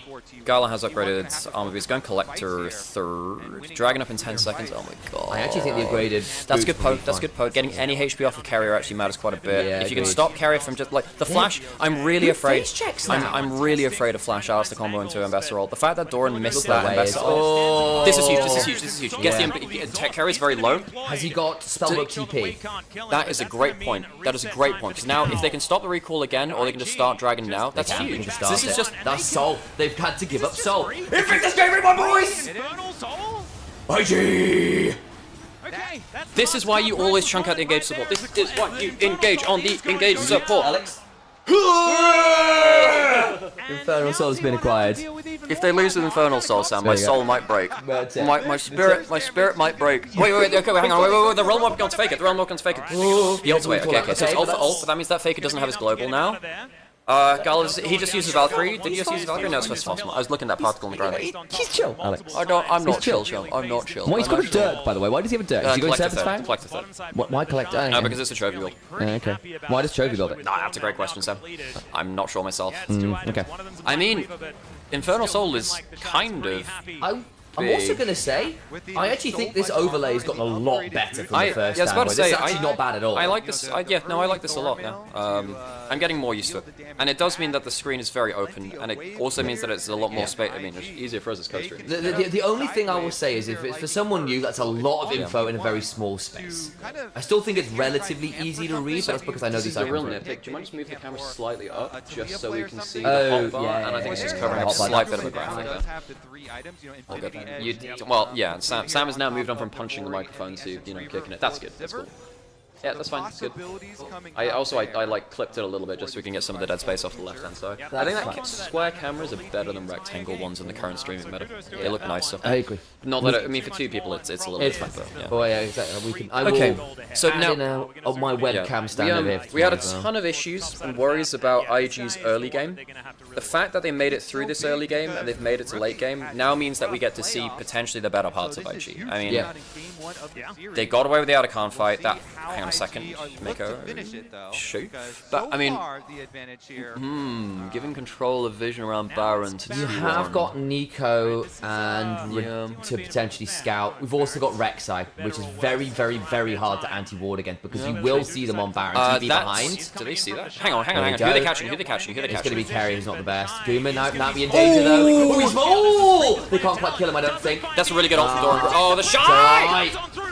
Yeah. Oh, poop! Got Guma quite low, but they don't get the kill. But the thing is, flash barrier for just the Shy is probably okay if they can't force Baron fully afterwards. That's the problem though. Infernal Soul does a lot of work. Doran has and a double shove. Pop Blossom. Rookie's gone golden. Oh no, Guma. Doesn't Guma just... Rookie's dead. Doesn't Guma just carry this now? Oh, the pillar onto Way. What? The Shy just entered a 1 game away. And Way also didn't hit the Supreme No, Display no, Sam. That got flashed away from him. That's not the problem. The problem is the Shy just full centered out. Why do I trust in this man in the top lane? The Shy just full center game, which was actually in control. I cannot believe that. I cannot believe that the Shy just completely entered the game like that. Are you kidding me? I cannot believe that. IG are meant to be like one of our better late game teams. Is that my mouse on the screen? Where? Right over Faker's name. I didn't see it. I mean, there is a cursor on there. There is a cursor. Our cursor. It is our cursor. Yeah. Also on the window capture, you should probably have it so it doesn't capture cursor. But yeah, that's true. That's fine. As T1 now back out onto the map with some newly found gusto. They find okay, so 2k gold lead for T1. No. Look, Sam, that's flashed away from. That's not really fair, I don't think. And then the Shy, I just don't get it. I mean, it's a really good ult from Doran, but the Shy should just leave it there. You got the flash out of him, take it and leave. Yeah. Just leave. Gala only ends up getting 1 with his ult here as well, which is a bit sad. Gala? Oh, sorry, Mako. I mean, he's trying to do it defense. That's a very good double shove. And then Guma's high enough HP to at least get the auto attack over the wall. Oh my god. I mean, Gala getting short cut by that double shove does mean that they lose their DPS as well. Yeah. Rookie dying. It was a really good double shove, to be fair. It was huge. Getting onto both carries, insane. And now T1 might just roll this into a win. This should have been a 1 game. That is criminal by the Shy. Yeah. So Rookie's pushing top lane. He's realm what minions to try and take an inner turret. They basically just don't want to fight at the base. They want to try and use 3 grubs to it. So they're going to trade what? 3 turrets, 4 turrets for 1 or 2? Yeah, it's not great, but hey, you take what you can get. Yeah. I mean, they do have 3 grubs. Rookie has a ton of AP, so he will actually deal damage to turrets. They're trying to... Yeah, that's not awful. He's teleporting to the base now, waves into the inhibitor turret. I hope this doesn't break the mental of IG. Guma's just ulted as well, actually. Catch Mako. Oh, he does it. Q is him. Slam. Yeah. Okay, that's not bad damage back from Way, actually. But it's still inhib down, bunch of kills. Oh, hang on a second. This shot gets him on the back. Yeah. You can potentially turn around a little bit here. Hang on, Fake is low. Good flick. Oh, that's not bad to flick. Ah, Way missed his Q. I don't think that doesn't matter. It doesn't matter at all. That is actually completely decorative. The fact was that the Shy... The Shy just entered an entire game away for that. I thought there was a world where Gala was there. If Way hits the Q, he could have just turned around and burn Faker. Nah, I doubt it. I really doubt it there. I mean, is the game... does it still go on? Ooh, not bad. Rookie doesn't have flash, so he's just dead anyway. He's just dead for the seismic shove. Folks, that might actually be like the tilter. Yeah, that might be the tilter which completely loses this series for IG. This was a 1 game. The Shy just completely sent this. This is just as decorative. Again, this doesn't matter. This doesn't matter. Yeah. That is actually very depressing. The tennis racket Faker is a great way to call a seismic shove, by the way, Atlas. Nicely done. I cannot believe that. Folks, we might see an IG tilt after this. That's ridiculous. I knew what this team was like, and I still believe. I cannot believe that. Man, IG were winning though, man. Oh my god. I mean, T1, great clutch out, but also what the hell? That dive in mid lane just lost an entire game. That's so depressing, Sam. And then the Shy did You're on to Mads. So well for IG. Iffy early game, they managed to come back. Oh my god, that is actually just, the worst. Oh my god. T1 fans, I'm sure they're very happy with that. Oh my god. That's a tilter, folks. Holy crap. I mean, it was a good game, though, because actually it was a rough early game from IG, kind of mixed early game from IG. And it just felt like all they had to do We just play it slow, find the right angle. Oh, no, with TP behind them. If this is, I can't believe it. If this is the series that IG go out on, saw how they lost it. I can't believe We're it. gonna check that a bit later, but before we get there, I want to talk about IG and the steps. Ridiculous, Sam. Ridiculous. How are you feeling in chat? I need more coffee. Alright, you gotta do that. Yeah, I'll sit towards the chat. That's fine. Do you want another coffee? I'm gonna move the camera over a little bit because it's kind of cutting me off. Yeah, that's fine. Yeah, I did notice that as well. I was going to suggest that anyway. My channel points. That Sivir just melted a whole IG squad. That was a threat, really. I mean, oh god, IG got away with that Adacon fight. So I suppose they paid it back later with their midline dive. Oh my god. I think as well the fact that the Doran ult didn't connect onto way at the start. T1 gave them the whole dragon set. That's true. They just lost with like a free infernal soul. That's ridiculous. If they got the healing onto the Trundle, that'd be enough. Oh my god. The Nico got so much value there. I love seeing players' reactions here, but like, yeah, I mean, the problem is what happens next, actually, thanks to our HyperX reflex replay, because the Shy goes in a bit too much, but Doran seizes the opportunity to turn that fight. Yeah, this was great from Doran, Faker, and Kuma. Doran and Faker coming in to see. Do you want to sit down to see how the camera's like? Do you want to sit down? Do you want to sit down and see how the camera's like though? Do you want to sit down and see what the camera's like though? I have, but I prefer being in this aspect. Do you want to sit down and see how the camera is? The follow-up is there. They move forwards. Rookie's in a bad position, and they end up finding this fight that gets them Baron. I want you to sit down so I can see how the camera looks, Sam. How quickly they ended it like this most of the time. Yeah. There's no comeback because I'm like, they had a reasonable lead. They had Soul, they had a scaling rise, they had a good position core. Yes, but I wanted you to sit down so I could see how the camera was. Do you need to get your coffee still? Oh my god. Well, T1, very clutch. If you make a mistake against T1, they're so punishing. Oh, the Shy. My problem is now, I wonder if T1 are just, I wonder if IG are just so mentally rattled. Night of Frogs lost 214k channel points to that. Are you kidding me? Ridiculous. Hello, darkness, my old friend. I believed in IG once again. Fell for it again award. Yeah. I was about to say, you know, IG are like the one team without international trauma against T1. I say that, I mean, Gala and Mako do, because they lost with T1, Top Esports and LNG towards them in the last few years. Because LNG, yeah, they got, Top Esports got 3-0'd in quarterfinals. No, LNG got, yeah, Top Esports was last year, 3-0'd in quarterfinals. Last year before that, it was LNG 3-0 in quarterfinals, right? Pretty sure. You good? Yes, I'm just tweeting. It really is that thing where you only get to make one big mistake against T1, and that's that was actually such a one game for IG. That is ridiculous. So IG needs to take a step back, relax, untilt from a situation like that, because there were so many things that were going well for this team that we did not expect if you were watching playoffs and regionals. That you're like, okay, there are good building blocks. That happened. Fell for it away. Fell for it again award. Yeah. Can't believe it. Because look, IG's biggest pitfall has been early game. That early game has been the issue. The late game hasn't been. Like comparatively so. That early game has been where we thought, okay, well that'll be a problem. Apparently not. Yeah. Comparatively so. Anyway. This looked great from Way's perspective because oh hey Dom, how's it going? 10 gift subs. We cast an arena tour. That was our goat. Dums, thank you so much. Appreciate you an awful lot. I think be confident. They looked very confident, like willing to take fights. That's what we need. Yeah, Denke, I kind of agree. Like T1's mental game is ridiculously strong. Like, especially, I think LPL's mental strength has not been great internationally for a long time now. I didn't say here's my 10k euros for 10k pounds for casting. Thank you. Yeah. The 10 gift subs is definitely £10,000. Yeah, for sure. I think exchange rates crashed in the last hour or so. So yeah, that's definitely worth that, £10,000 now. Yeah, appreciate you, Dums. Yeah, we cast an arena tournament over on Dums' stream a couple of days ago. It was very, very fun. Enjoyed that a lot. Not overstaying, because if you give IG something, they will continue to run with the game. So just like Owner made that one mistake, he's not going to make that mistake again. I think a better pick for Owner. Holy moly. Well, folks, if you're going to lose with 4 dragons, Infernal Soul, and control of the map, I don't see how it gets much better for IG. Getting ready for game 2, Worlds 2025. I mean, IG are known to in, and their first game of the series is not known to be great, but that is pretty bad. First game in this best of 5 series. Let's see what happens next.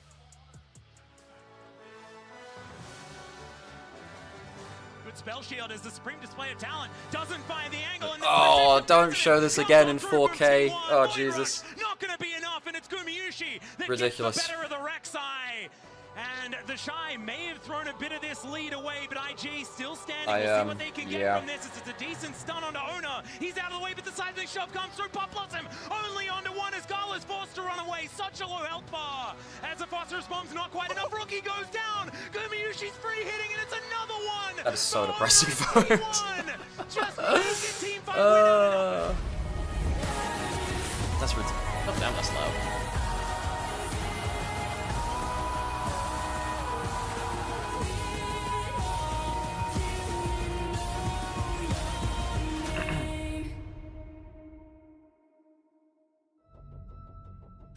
Okay, so what the hell do you even do? What does IG even do differently beyond that point, besides just run it back and don't end late game? The early game was good. That was nice. Wei had a great game. My big worry was Wei, and he actually played quite well. The seismic shove from Faker, the double shove after was clutch. Faker was very, very good in that fight.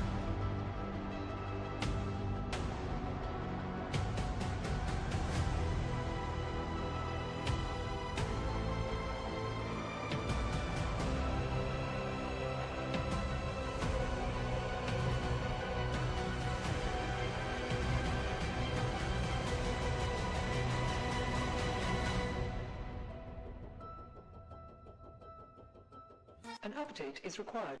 Financial system updating.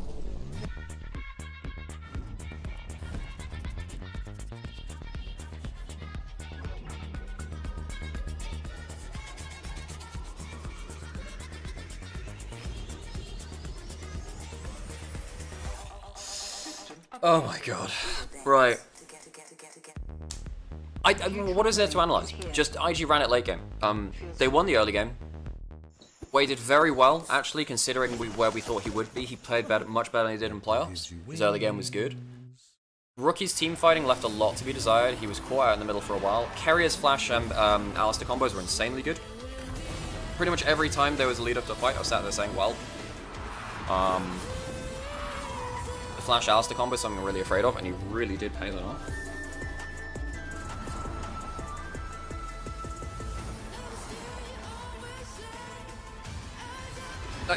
There's so little to analyze with that.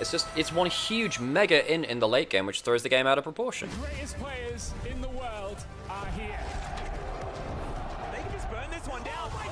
Unironically, they've performed better than LCK in playoffs at Worlds, just T1 knocking them all out. What, LPL as a whole? Yeah, I guess you can't argue it for the last couple of years. I mean, semi-finals year before last, 3 LPL teams and then T1. Last year, well, BLG made the run to finals, right? Then again, it was T1 also taking down Gen G. So we didn't get to see Gen G versus the LPL to really make that conclusive, I suppose. Please, IG, don't get tilted from this. That's my worry. That's my worry.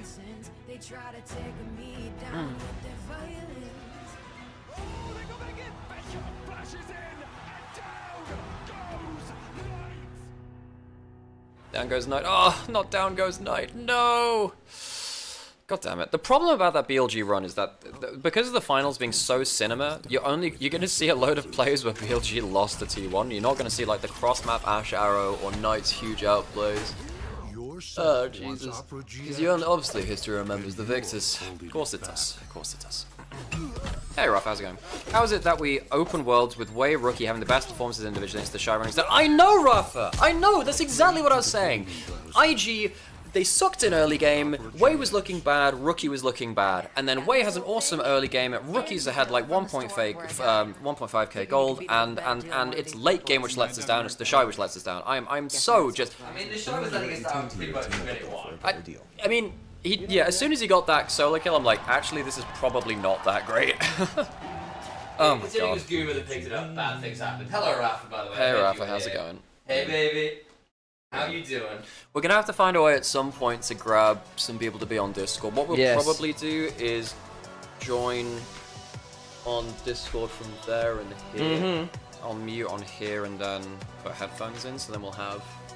Because then what you'll do, Sam, I reckon you have headphones in there and you just have sound going through. I can just have it's coming out of that anyway. Well, we don't want Discord or audio coming through there. I don't think, do we? That's fine. We can still resolve that. I reckon we do it through headphones. Just well, make it easier. yeah. Well, we can resolve it. It's fine.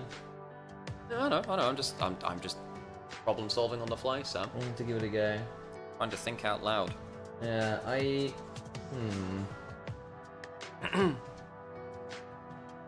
don't know what game you watched, but T1 destroyed IG with full bat Dragon Buff set. I mean, the thing is, that was only possible because basically this is the thing which T1 does very, very well, right?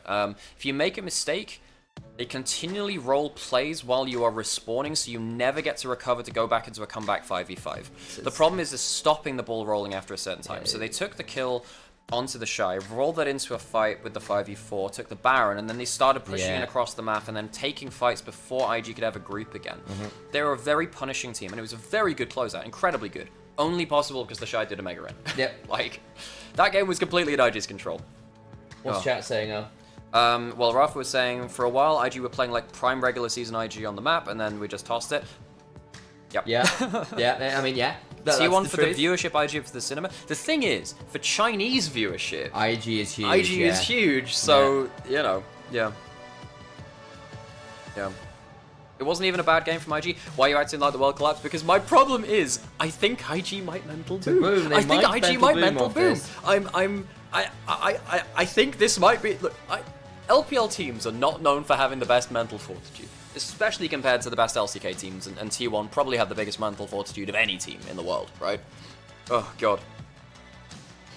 Holy moly. But T1 have a lot. T1 do have a lot of Chinese fans. They have fans everywhere. Everywhere. The phrase is T1. Everywhere is a home match for T1 because it is, right? Wait, the point is there were 10 world famous players in that game, and only one stood out is the Shy in a good way or a bad way, which means he's the greatest player there. Oh, shut up. This is it. This is it. This is it. Oh my god. Let's say positive. IG were winning, which means they can win the next 3 games. That's it. That's it. You've got it. You've got it. This is all it. we need to do is just give them the Men in Black, just like spaghetti pen thing. Welcome back, ladies and gentlemen. Spaghetti. Oh, Jesus Christ. I was joined by Kobe here as we are ready for game number What a game, folks. What a game. Game 1 didn't necessarily go entirely as expected, but there were some things that were pretty on brand. Yeah. Kobe, you know? There were. Okay, well, on we go again. Do I need to run more pre-roll? Actually, we ran it quite a way ago. Let's have a look. Surely he's we're fine. 15 minutes pre-rolls fine. That's good. Cool. Sometimes he makes it look really funny. But rumor has it the Shy is actually one player of the game due to the. Can you move the camera up? Actually, I feel that's fine. We don't have the bands on top left though. Yeah, we do. Bands on top left, Sam. Sorry. Yep. Speaking of moving into things, we have do you want to run that XLR over the top of your mic stand just so you need it? And we are already banning the same champions. The Kaiser needs to come in next. I've seen it. But your knee's hitting it while it's there. Can you just run it over and down the mic stand? Yeah. Oh, I see what you mean. This one. Sam dismissing me. No. That's an HDMI. Yes. Some kind of Gala. Big carry game. Yeah. So, just like that makes it easier for you. That seems like a good Probably is going to fall off there. You might need to run I out. know. Anyway, okay, so Galio banned away. Kaiser banned away from Gala. Jarvan is up. That's the big one. Jarvan's up, but Poppy is up as well. I wonder if T1 let the Jarvan go through and hold the Poppy, or they think IG won't first pick the Jarvan. They ban the Poppy. Surely that means Jarvan first pick. Jarvan first pick. Yeah, absolutely. They might Wade's a big Jarvan player. And now you're probably. And then you're probably... I had Jarvan as my most picked this tournament. I had Alistair, I think. Oh, Alistair might have been... Yeah, I think Alistair was my most picked, actually. Oh, yeah, of course that got through. But please don't give Ona Jarvan. Please don't give Ona Jarvan. That is really not a winning play. That is going to be Jarvan Rumble, isn't it? I think it is, yeah. Faker's got a couple of picks you can pick into the Orianna as well. I mean, Azir's gone, Taliyah's gone for sure, but I think you can still pick a couple of different things. Wade's been a thing into Orianna recently. I think you don't ever want to pick that because Nocturne is a potential from Wade, and then Wade just insta-dies to it. I don't think yeah. I think Jarvan Rumble is the easy one here. Jarvan Rumble for sure. I really don't like giving Owen a Jarvan. Now, Wei can still go Wukong, and that's fine. Or Orion, Nocturne, as we say. Okay, that's fine. It's a good pairing with the Jarvan. But now the Shy now you just do Wukong Rumble. But then the problem is, already. But then the problem is, what happens if they lock in Zyra Khan? You're forced to go instead Lucian Braum instead. You could. Lucian Braum here. Yunara's gone. Lucian's the big AD carry, right? Yeah, I think you Wukong Rumble. If they Zyra, then you kind of just deal with a lane that outranges it. You might just drop the Rumble, go Wukong, and go something like Lucian. I think you can afford a Wukong. You could Zyra here, but I think you actually have probably got more. I think Garlandmaker have got enough tools in the basket to manage a Zyra Khan lane. It's a very good team fight. Lots of good AoE here. Sion, okay. So what they're going to say is, like, can we just separate frontline from backline? Jarvan's going to go in alone. I mean, there's no Trundle anymore. I mean, do they Rumble now? Does T1 Rumble now? I mean, it wasn't even picked or banned last No. time. Is it that bad? I didn't think it was that bad. I don't think so either. I think I had Rumble as my most banned. This is bad for my pick'ems. Yeah, I had Azir as my most banned. Okay, so now we're probably getting into the realm of scaling AD carries, but the problem is now that... I had Cassante, I'm going to put this up there, I had Cassante as my lowest win rate champ. Really? I looked at ASI stats. Yeah, but the amount of so like 369 and Keen are in the top. Yeah, My problem is, like, there are so many good Cassante players at Worlds. I just don't think you can conclusively say that's my problem. Yeah, that being said, I mean, like, if was it Cassante? I might change that because that was my worry as well. I can't remember what my lowest win rate was. I actually can't remember that. Sorry, let me and gives you a lot of possibilities for later as we get the Lulu ban following up here. So they're seeing this very standard team fight from IG and this. We're looking at scaling. So Lulu banned away, Aurora banned away for Faker.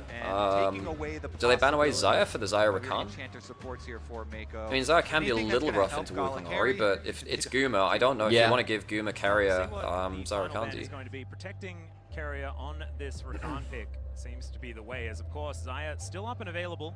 The Braum going to be taken off the board, and I think there's no Sivir in terms of scaling carries. Braum's taken away. Lucian Braum would have been nice for The champion pictures are overlaying the icons a little bit on the series bands, by the way. What do you mean? And you see how, like, the icon for lane and stuff is being covered by the champion pictures. Yeah. I think that's a design choice because they want it to be a little bit more condensed. I don't know if I like it. Anyway, just letting you know. Yeah, the Lulu Braum makes sense. It denies Hypercarry, denies the Lucian a little bit. You ban the Xayah, fair enough, that makes sense. So now what does Guma go towards? There's still something like Ezreal, Rakan, which is okay. I don't know if you want to go Caitlyn into Wukong Ori, isn't that just instant death? I don't like that much. Yeah. You know what? I actually wonder whether Garlandmaker go for something like... they could actually go... Kai'Sa North. Oh, they ban the Kai'Sa.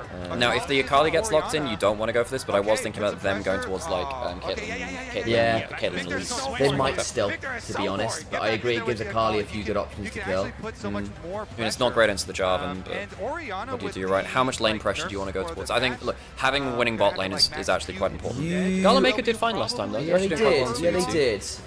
I don't think you can Except for a couple of kills that give I think it's just Caitlyn. Caitlyn Elise? Caitlyn Nautilus or something like that as well. Caitlyn Leona if you wanted something a bit more frontliney. Caitlyn Elise I think is the all-round best duo for Elise right now because it's harder to counter the Elise. Yeah, I agree. Then she does a lot of work. Hey! Caitlyn Karma. Oh, okay. Caitlyn Karma for more shove. And But actually then, the shield's going to be quite annoying. Oh, hang on. Yeah, I mean, typically you go the Elise when there's support counterpick. No, this makes sense because the Rakan's already in. Yeah, and Karma's fine there. Now, it does mean that your engage is a little bit more... I mean, you have at least got Wukong Sign Ori, so you're probably better defensively there, ironically, between Caitlyn traps and everything. If you're in the river first, you're probably better with people coming into you. Last pick for Guma. What does he go here then? So you need something that can... Now, folks, we're probably going to see a Taeyun swap. And Taeyun swap is where you go top lane AD carry switch. Yeah, we're probably going to see that. So we might see Guma. You can... I think Ezreal is... But is Guma? Does Guma play the Ezreal here? He's not as good at it, no. Is it just Varus because it's Guma? And it's been nerfed to the dirt? I think Varus is not worth it anymore, is it? Unless their scrims are saying something different. It's Fortune? It's lane... MF used to be good into Caitlyn. I don't like MF into Caitlyn when there's a Karma. Because you can shield up the double up if you get a good one. I agree. And also Misfortune doesn't enjoy playing the Mantra Q dodging game. the DPS from T1 is very, very low. They were low DPS last game as well. They are. Well, Talia's okay. Talia, no, Sivir. Sivir, no, Sam, Sivir Talia is really good DPS, so I disagree on that. Well, Sivir's fantastic DPS, like it. Yeah. I mean, yeah, but I think this is all burst from T1. So if T1 don't get their initial engage, they really, really struggle. This is a hard comp to play from T1. You know why I said that? I just saw an LS tweet saying that, so I think it just got stuck in my brain. Talia Sivir is insane DPS. I guess it's a bit weird in mid game for Sivir. But I just completely disagree with that. Sivir is a very high DPS, one of the highest DPS. I mean, absolutely she is. Ambessa is from 3 even Ambessa's high DPS. I feel like Ambessa's is assuming you have the opportunity to get into a fight. Okay, but if you're comparing it role to role, Ambessa is one of the highest DPS top laners in meta right now. Yeah, pretty much. Especially with things like Gwen now, from not seeing Rumble at the minute. I mean, exactly. Like you just compare it to most top laners, and Ambessa gets a ton of damage.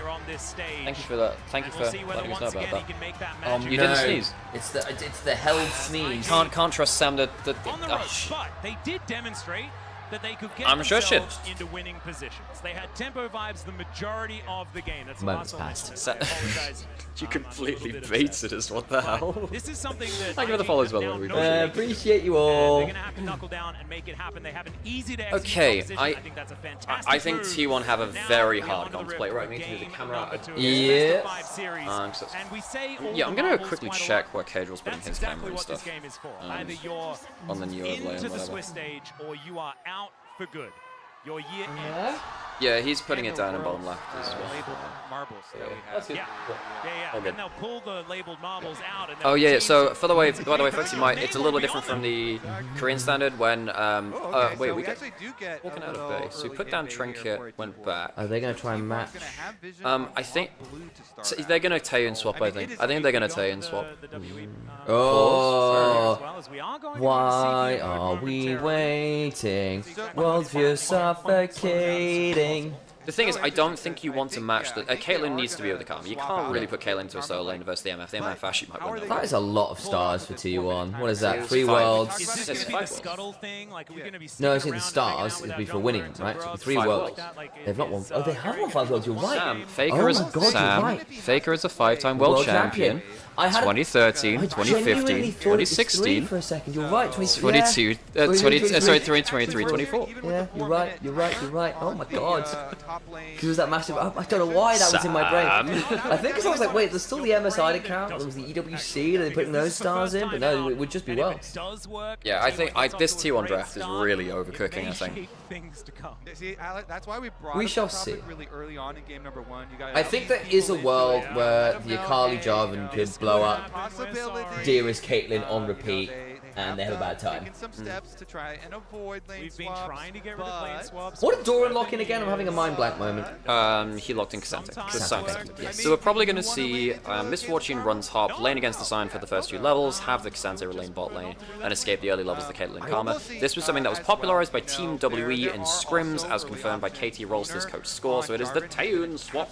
We need to clip that. Someone clip it, so we can make a little thing, so everyone knows. I can tell you already, someone's going to call it the Viper swap, and it's not right, because Viper did it like a month after Taeyeon did. What I will say is that Viper swap sounds cooler. It sounds cooler, and he's a more famous player and a more successful player, but it's not the Viper swap, and it does annoy me. That's just one of those things where I just got hyperfixated up. It's like, I must correct people. Can you tell that Alex is a little let's be honest. That is true. That is true. Yeah, but I understand why, right? Viper is a much more visible player. Faker's Akali, I mean, we've seen a little bit of that this year. There is a chance that own a Faker carrier, just go on a dive mission and kill a carry. I think this game falls apart if IG lose a carry in a bad spot. So they need to not do that. So this is the Taeyeon swap. No surprise it. We'll track it, of course. I just need to say, what are they calling it? Well, could be way more impactful pre-6 than a Wukong. And Wukong and call it the Viper swap, I dare ya. Early combination, so We shall see. Owner actually is doing blue. Okay, they haven't said it. Alright, it's all good. Owner actually looking for cross map here to split the Caitlyn Karma off. They will know it's happening. Yeah, they know it's happening. They can't do that much about it. There is a world here where Wukong does go up and comes down to fight over Raptors. Raptors maybe. Then you're fighting double buff to single buff without red buff, which is a bit annoying. But if you've got shove, you can probably have the Caitlyn Karma now they join. see that Wukong is headed low. Does he stop a force? He's just going to say, screw it, we're not going to fight over it. They should have lane pressure. What you need to do is make sure your lane is pushed first, and then you go towards it. Yeah, it looks like Caitlyn and Karma want to get the crash and then get the bounce back. They can just do it and reset. They know he's here. They've got to know he's here. If he goes top camps, your Scion is going to get pushed in. Faker's lost a bit of HP. He will want to teleport in when he can. Does Jarvan just look bot? Now you've got to know he's there. I don't think the bot lane gank is going to work, really, is it? I mean, if they get a flash off of Gala, I think their work is done. Maybe they're backing off now. Okay. They see him in Tribrush. Yeah, they're safe. They're safe. Okay, alright. So they're buying the time of Owner, which is fine. Get a little bit of money here, but not the end of the world. As Owner will now move back. I will say for this comp, this is one of those comps where I really dislike Misfortune. So I think this is the general conclusion I've come to these days. If you are obligated to have your Misfortune ult be teamfight winning every time, that's not good. It's not good. And I'm looking at this comp, and yes, you've got the shot blast combo, which is always going to feel nice. That's not bad, actually, from Carrier. Won't leave too much. Rookie's actually been quite disciplined with his summoner usage. He knows when he's actually alive or dead. But there is a world, like, unless Akali gets so insanely fed that she is permanently the threat that everyone is scrambling to manage, that basically Gumayushi will have his ult interrupted by something. This is one of the things about the Taeyeon swap, is that you get supports roaming a lot earlier into the game. Like, a lot earlier. So stuff like Rakan gets a lot of value in this kind of game, because he's actually very good at level 2. Hang on, Rookie, he is. Wukong's here too. Rookie can just walk over there. I don't think this leads to... Hang on, Carrier's here too. That's actually a little bit more dangerous. That's a good flash. Fake has to flash as well now. That's actually fair. That's actually not a bad trade, especially in the 2v3. What's happening with Karma? Pushing in bot side at the same time? Caitlyn's been completely uninterrupted. I think that's also really good, because I think Wei has sometimes not been in the right place around mid lanes. This time has quite a lot to put Rookie in difficult spots across playoffs quite a lot as well. Dare I say it, this is not a bad early game. It's not at all. Now, I say that, there's still plenty of time for this to go wrong, and I don't want to curse it, because I'm not in the business of cursing to... Oh, bloody hell, that's close. Rookie's Orianna, baby! Yeah, Rookie's Orianna. One of the greatest of all time, of course. I think it's top 5. Yeah, it probably is top 5. I mean, who are your top 5 Oriannas? I think it's got to be Faker. Right? Weirdly, Chovy's not always been fantastic. No, his Orianna's good, but it's not like the really, I mean... BDD was up there, I suppose, at points. I think Rookie. I think Xiaohu. Sure, at points, yeah, I'd agree with that. Ooh, E missing there. I'm talking all time at peaks, right? Yeah. And I feel like I'm missing one here. Yeah, I'm actually not sure about that. There's so many Orianna players, I don't want to just misspeak. I know. Forget someone, because you could say, I'm doing this very off the cuff, guys. There's a world where I'm just missing someone. Wait, is this going to be 3 players down here? Toys is a good call. You're not wrong. If you can have the season 2. Yeah, that was before people knew how the champion worked. Yeah. Caps is not a bad shout as well. I can see the angle. On the top side. So, yeah, I mean, T1 have escaped... have had the MF escape the Caitlyn, but the problem is, what value does this actually get you? Like, the MF surviving, I don't think the MF is game-winning in this draft. It can occasionally be, right, in the same way that any AD carry can be, because they do a lot of damage, right? But I don't think the MF has got an easy time of it. Right? It's just one wave, right, between the Shy and Doran. And CS is I'm gonna go into the Reddit thread, and I'm gonna see if anyone's calling it I'm just gonna see if anyone's calling it the Viper thread, the Viper swap. Turret plates as well. Yeah. So on top of these waves, on top of the CS, we do have this gold lead for ID. Searching Viper. You tell him, Patty. Yes, I can. No one's called it the. Oh, thank God, no one's called it the Viper swap. Oh, we're good. We're Life safe. is alright. Yeah. So it's not going to be any sort of swap back. Good. BF sword first back for Goom is really good actually, because you often against a Caitlyn you don't get that, and you have to go Vamp Scepter. How many plates is that taking? Hang on, I'm gonna check on the projector. I think it might not be any. It might be a 5. Sam, we need to set up a separate webcam pointing that way, so we can then go to like a close-up of like hog face of like pointing at the projector. Yeah. So we need one there. We need your camera there, so then we can have 2 cameras, one pointing one way, one pointing the other. I think that works. 100%. Area's roaming mid again. Rookie Mako does left. He's safe. He's hanging on boss side. Now don't lose this fight. This is where IG would lose random fights. Did they spot carry that? I don't know if they did. Rookie's dead here. Rookie's dead. Is he? Yeah, Sam. He doesn't have flash. He can still show. He can still shockwave. That's not bad. That's actually he gets the phase. Rookie's just too good. Yeah. So what Rookie just did there is got his ultimate to make sure he got phase rush. Oh, the root! So, wait, hang on, and they're going to get Dragon off this team. Yeah. So, folks, guys, that was so big brain from Rookie. Hang on, solo kill? I think you can just get... Ooh, okay. He so, okay, let me talk about what happened there. So, Rookie was jumped on, had no flash. He used the shockwave to get phase rush, which then gives you the move speed and the slow reduction, which means he was less slowed by the honey fruit to pick up more of them. Which meant that he could run through the honey fruit without getting slowed. And Mako also healed to make sure that so there was just a lot more HP to work with for Rookie as well. Yeah, but genuinely, the phase rush running through more honey fruit meant that they couldn't full burst him. Yep. Big brain. Big brain. IG's got a good early game, guys. That's 1,000 gold lead. Guys, with the early objective. I don't, Sam. This might actually be more heartbreaking if they fix their early game problems finally, just to mess it up so badly. I mean, so watch this again, right? So he waits a little bit, gets himself this phase rush, which means he can run through more honey fruit. In fact, actually, I say that way. Actually, ended up picking up the one with the but it's nice getting the phase rush there. I thought it was big brain. It was actually medium brain, but it was a nice thing. It was brained. There was a brain involved. There was a brain involved. And now the problem is, T1 have a hard to play comp, and they're behind. Grubs are coming up now. I mean, maybe if they get Grubs, T1 have an out by playing through sides and cross mapping. Maybe. But then it's bad terrain for them. I mean, MF is not bad at this kind of terrain for fights, because you can fly over the back of the pit, but that doesn't apply to Grubs that much. There's no Bloodthirsty yet on Guma, so that's actually a final. He's got pots running though, so it doesn't matter too. No, he's got pots running, it doesn't really matter that much. I would have just preferred him save the ult there at that point. Or at least wait until he's finished hitting the wave. Okay. He's not, all he's going to do here is buy flash at most. Not bad. It means that Faker doesn't have teleport, is working off of pots and Doran's shield, so he won't have the HP to fight at Grubs. He might walk over anyway, but it'll be half HP. Chance of Ona going for a big old dunk. Not bad. So they forced them out. Faker's pushing in mid, doesn't have HP to fight with completely yet. That being said, Akali's HP regen is kind of insane, so... Yeah. The vision's still here. Well, IG don't look fully tilted yet. That's a good sign. Come on, please don't get 3-0'd, IG. That would be so depressing. They're too good for that, right? Right? No, don't say that, Sam. Oh yeah, Rakan's really annoying to play into Karma 3-6. The TP behind him, I think Gala's dead. Ona's dead first. Bullet time! It's okay. That's gonna be a... No. All out. Okay, Faker can assassinate Gala here, I think. No, it's Barrier. Okay. Shy got a good stun to Guma. Shy got a really good stun to Guma. Not bad at all. The Shy's actually in a really good spot. Faker! No! Faker! Stop it, Faker! Faker, no! Faker! Stop it! Stop it, Faker! Oh, Jesus Christ. Oh, bloody hell. Oh my god, we've just lost the early game fight. I was just saying, oh, IG, they've fixed their early game. They've not fixed their early game. Okay, what was that in the big 4-for-2? Yeah, it's 4-for-2, so. Yes. That's really not good. That's really not great, actually. I want to see the replay. I was a bit busy. The Shy's probably dead here, by the way. Hang on a second. Hang on. Shield? Shield? I think Doran might end up dying here.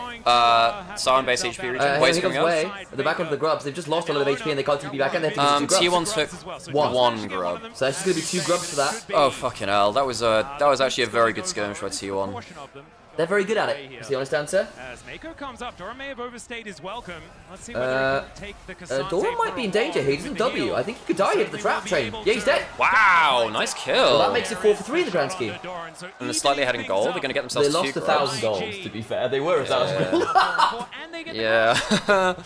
You can see that it's really hard to get through the Scion, though. And put it this way, I don't think Akali is going to get those angles for forever. That being said, Faker is currently 2-0-2 on Akali. And that was a really good Akali fight for Faker, who I think has had a really really up and down career on Akali. Sometimes he's been absolutely genius, and sometimes it's like, oh dear, that was... He's innovated a lot of matchups on him. So he made Akali into an Azir counter when people thought that actually Akali was really bad into Azir. Wasn't he one of the guys who's playing into Yone when that was a thing as well? Oh, that's always been good though. No, that's always been good. Like, Yone has always had a bad matchup. Well, there was that point, was it last year or the year before, where people were like, what the hell do we play into Yone? And we were really struggling with it, and people started playing Akali more into it again, because Akali had fallen away from that. That was last year in group stage, right? Yeah. I want to maybe the year before as well, because it was Scout on LNG doing things as well with it. I remember that one. I think that was when Akali was... The problem wasn't Akali's laning at that point, it was Akali team fighting later. Yeah. Where you would just get locked up immediately. That was in 23. Plates for Gala and Mako. It is.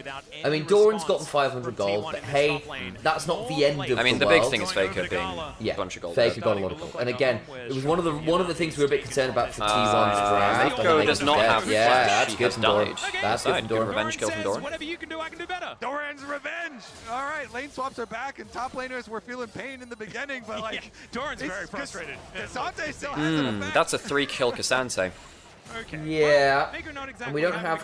I'm a little bit worried. There's a world that Cassante becomes somewhat unkillable and does the Cassante dive and murder 3 people because the Orianna's gone for like full defensive build. It means that Cassante's... Hang on, back into... Wait, what is this? That is... Oh, try to see if it was... That's not the replay in the bottom corner. I was wondering what they're bringing over there. Because typically they bring that when... the turret, I think. Yeah. Typically they do that when the fight, like... When there's a fight happening in live, basically.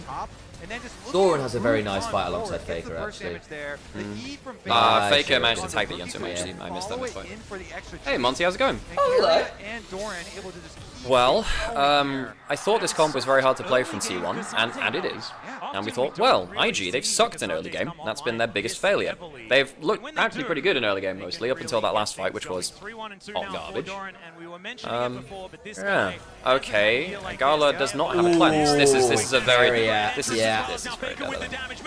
They can't get the renewal off. That was a nice angle. They can't get the what off? The renewal. It wouldn't have mattered. Like, Sam, it wouldn't have mattered at all. I want you to say this with me, Sam. It wouldn't have mattered.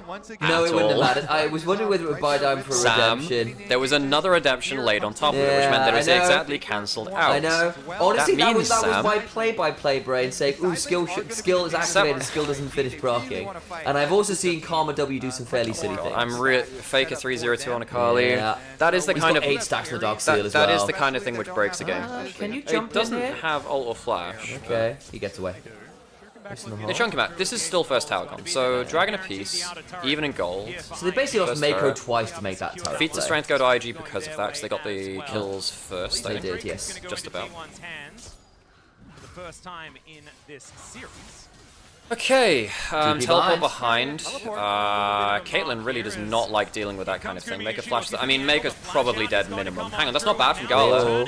Teleport behind. That's Scion. They can just turn and burn a bit. Gala's going to be in danger. Watch for the shockwave angle. No, watch for Scion. Ult, the Shy might have to ult out of here. No. Rookie's here as well. If they overdive onto the Shy, they Redemption used to actually give a potential threat. So that's no kills. That means that Gala is now... I mean... Last go, okay. Sam, play-by-play, brain. I know. Because they did, the observers did the vision toggly thing. What this is doing is buying Caitlyn time to hit mid-turret. Ow, Dawn! So Caitlyn... Hang on, that's not about all that angle. Oh, he doesn't quite get it. Oh! Rookie! That was what I was worried about with the shockwave. Rookie, he's genuinely one of the best Orianna players of the time. Because all IG really wanted there was time for Gala to hit mid-turret. Yeah. So that's why they were hanging onto that top jungle so heavily. They got bullet time out of Guma as well, so I think they can just turn to Herald here now. They should at least clear the wave. Yes, he doesn't have ult. I think with bullet time down, they can just take whatever they want for now, can't they? Faker's not going to die. Yeah, the wave. He's fine. Yeah, the wave being the way it was is annoying. So, hang on, was that a Scion ult used for that, or was that just? I think he just walked. It was Scion ult. Okay, down. It's been down for a while. Okay, alright. Yeah, and that whole big last run of play here from IG. Okay, so teleport back in. So even though bullet time was used, they're not going to get Herald for free. Slight gold lead for IG. Do they care about Herald too much here? Oh, it's Collector and BF Sword. And Gala 1,000 gold ahead. Yeah, Gala picks up a lot and he does have Flash. Now the problem is there are so many ways to force Flash out of Gala if he's out of position. Faker shouldn't be able to stop this. Oh, he has Predabell. Yeah. See whether they can use it to get themselves an outer turret. Okay, so that's actually going to... I'm surprised he won't get Herald off of that. Surprised. I guess IG had too many resets they wanted to use. So Herald over to T1, which means they can kind of even up the pressure of 2 grubs to 1, plus Caitlyn. This is I mean, IG are not in an uncomfortable spot, but with Faker being so heavily ahead now, there is every chance that Faker just randomly delete a carry. And that is a big problem for IG, because the way that IG lose this game is by random carry deaths. I think if their carries are stood behind the front line, completely fine. Rookie getting sideline turret. I mean, Cyclone gets on. Quickness. But Cyclone. Oh, Shockwave's good. Well. That's not bad. Doris lost all his resists. Look at the other side. Carrier and don't have to back away. One of the things with T1 is their comp is so damn short range as well. They're walking into Shockwave. Faker wants to try and pick up the pieces while the cooldowns are down, but he gets hit for like Q, little low HP. I like this overlay at the bottom actually. It gives you like all of the ults and big cooldowns. It also gives you the active items. You know, I didn't like this overlay at MSI and First Stand. I actually don't mind it now. They're iterating quite well on it. It gives you a lot more free space, and like I'm getting more used to, because the problem is changing something like this is that everyone's looked at the same overlay for about long 15 years. Yeah, and the thing is, we saw First Time where it wasn't great, MSI where it was better. This feels pretty good actually. I feel like Owner is how did he get hit by himself? There's also a Caitlyn ult to finish him off. Yeah, he's done. Yeah, and Gala gets donated the kill with the collector as well. 1,000 gold up. All right, all right. A collector gold value, by the way. Just got the extra 50 gold or whatever it is. I thought they removed that. 25, unless it's 25 gold. Whatever it is, I don't actually know what it is. If they removed that, I feel a bit sad. I have no idea how. I completely missed the fact that Owen was just dead there. How did he get there by himself? I think. Look, T1 are going to have to look for miracle fights again. In fairness, if there's a team that's going to pull us off, it is T1. Faker doesn't have a lead anymore, by the way. No, Rookie, well, I mean, Rookie picked up a lot of gold. Rookie's had like two-man shockwaves in the last couple of minutes. He's been really good. He has been. I am getting nervous for T1 here. We said, look, they are obligated to have very good bullet times from this kind of position to win a team fight, and I just don't like that being a requirement for a team fight win. Yes, you've got the shot blast, put down the cataclysm and fill it up with bullets, but shot blast? Shot blast combo. Shot blast. That's just a shot blast. No, my bad. Yes, you're right. The shot glass combo. I mean, you've got a glass and you put some bullets in it. So shot glass. It's quite cool. And then of course, that's funny, guys. But then of course you have the whatchamacallit. You have the thing, the bomb combo where you have you've got like a Jaeger bomb. Oh yeah. With Ziggs and a Jarvan ult. Yeah. So Dragon is up now. One Dragon each. Doesn't quite work. A Yorga bomb. Doesn't quite sound the same. Okay. So first items across the whole comp.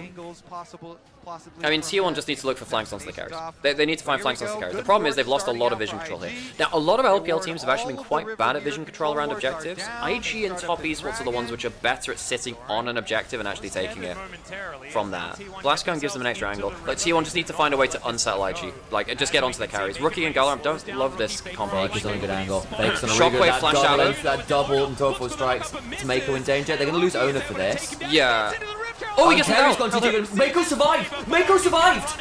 Mako, yeah, but Owner, where's Owner? Is he dead still? Yeah, wait, what's that? No, Sam, he's in the damn Herald, Sam. He's in the damn Herald. You're right, he is! Okay, they still have a Caitlyn ult though to chase someone down at the end. They can still Caitlyn ult someone. Yeah, he's dead. Alright, okay. Holy moly, the Herald escape was kinda clutch. I was busy watching Mako, I'm not gonna lie. How the hell did IG walk away with that fight? I have no idea, actually. So that's gonna get Dragon for IG.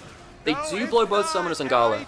You know, honestly, that was a very scary team fight from T1. That was a 3-on-1 Cassandra that's now 3-4 as well. Shockwave was flashed out of. Yeah.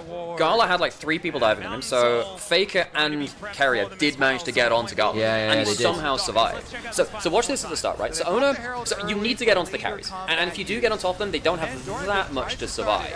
I mean, Flash Wave from the Cataclysm is very clutch. Bad EQ from Owner. Faker manages to use Mako as a way to. Wait, how the heck? Because he wants to kill him straight up here. Yeah.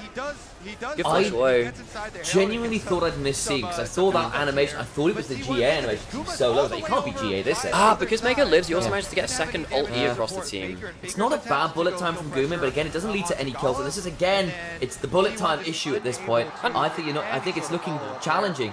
And again, folks, like I really want to just impress this on you. Wei was looking really bad in class. Yes, he was. Really poor. I actually think Wei has been very good in the first 2 games. I think that his early games have been more than fine. He's not fell behind a gold. His team fights have been good.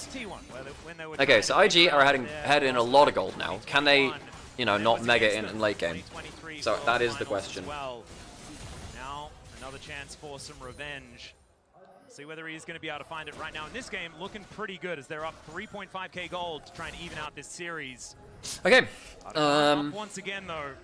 Rod of Age is stacking up for Rookie. Early game, of course, the Orianna doesn't do that much with this build. That being said, I think it's more important that Rookie survives in this game. I actually don't mind the defensive build. You have a Wukong for a little bit of extra damage. Bloodthirst Run means that the poke actually goes in favor of MF. Hang on, teleport behind, they got a warding pro. Good warding, actually. Good warding. And they've tried this a few times. Wave's going to get the Cyclone off. Rookie probably survives that. Wave can jump with a Faker. Oh, he gets the... hang on. Awesome! Faker! Holy shit. The Shy is now here for reasons. He's ulting out of the fight. This is just a great Atacando fight, isn't it? Holy moly, it's a great assassination by Faker. I mean, he's trying real hard. Guma's got Bloodthirster. I mean, doesn't this mean... Wait, can't... It's going to be... Wave's really low. Cyclone. Oh, they managed to stop Faker's recall. That's kind of big, actually. Watch carrier. Watch carrier. He doesn't have nice plans. Got into the bullet time. Very nice. I mean, they needed like miracle picks and they've just got it. And they get the and it's on double carries. That's Atacon. I mean, God damn it. Rookie just got styled on. That is so sad for IG fans. Wild. Faker just stunted all over him. That's insane. Turns up to Worlds and does this in China. I mean, if IG get ahead with like genuine winning positions, like all games, and they lose somehow, I'm gonna be so sad.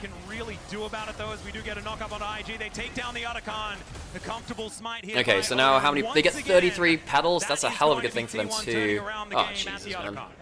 That's wild. It's way easier to play when the enemy carries don't have their flashes. So, you know, no flash on Orianna. Gala has pixel perfect positioning for 4 fights. I mean, but then all it takes is one, right? All it takes is one. He doesn't have plans against Carrier. Carrier is the hero of that fight, by the way, afterwards, because he manages to get off a vision into the brush there.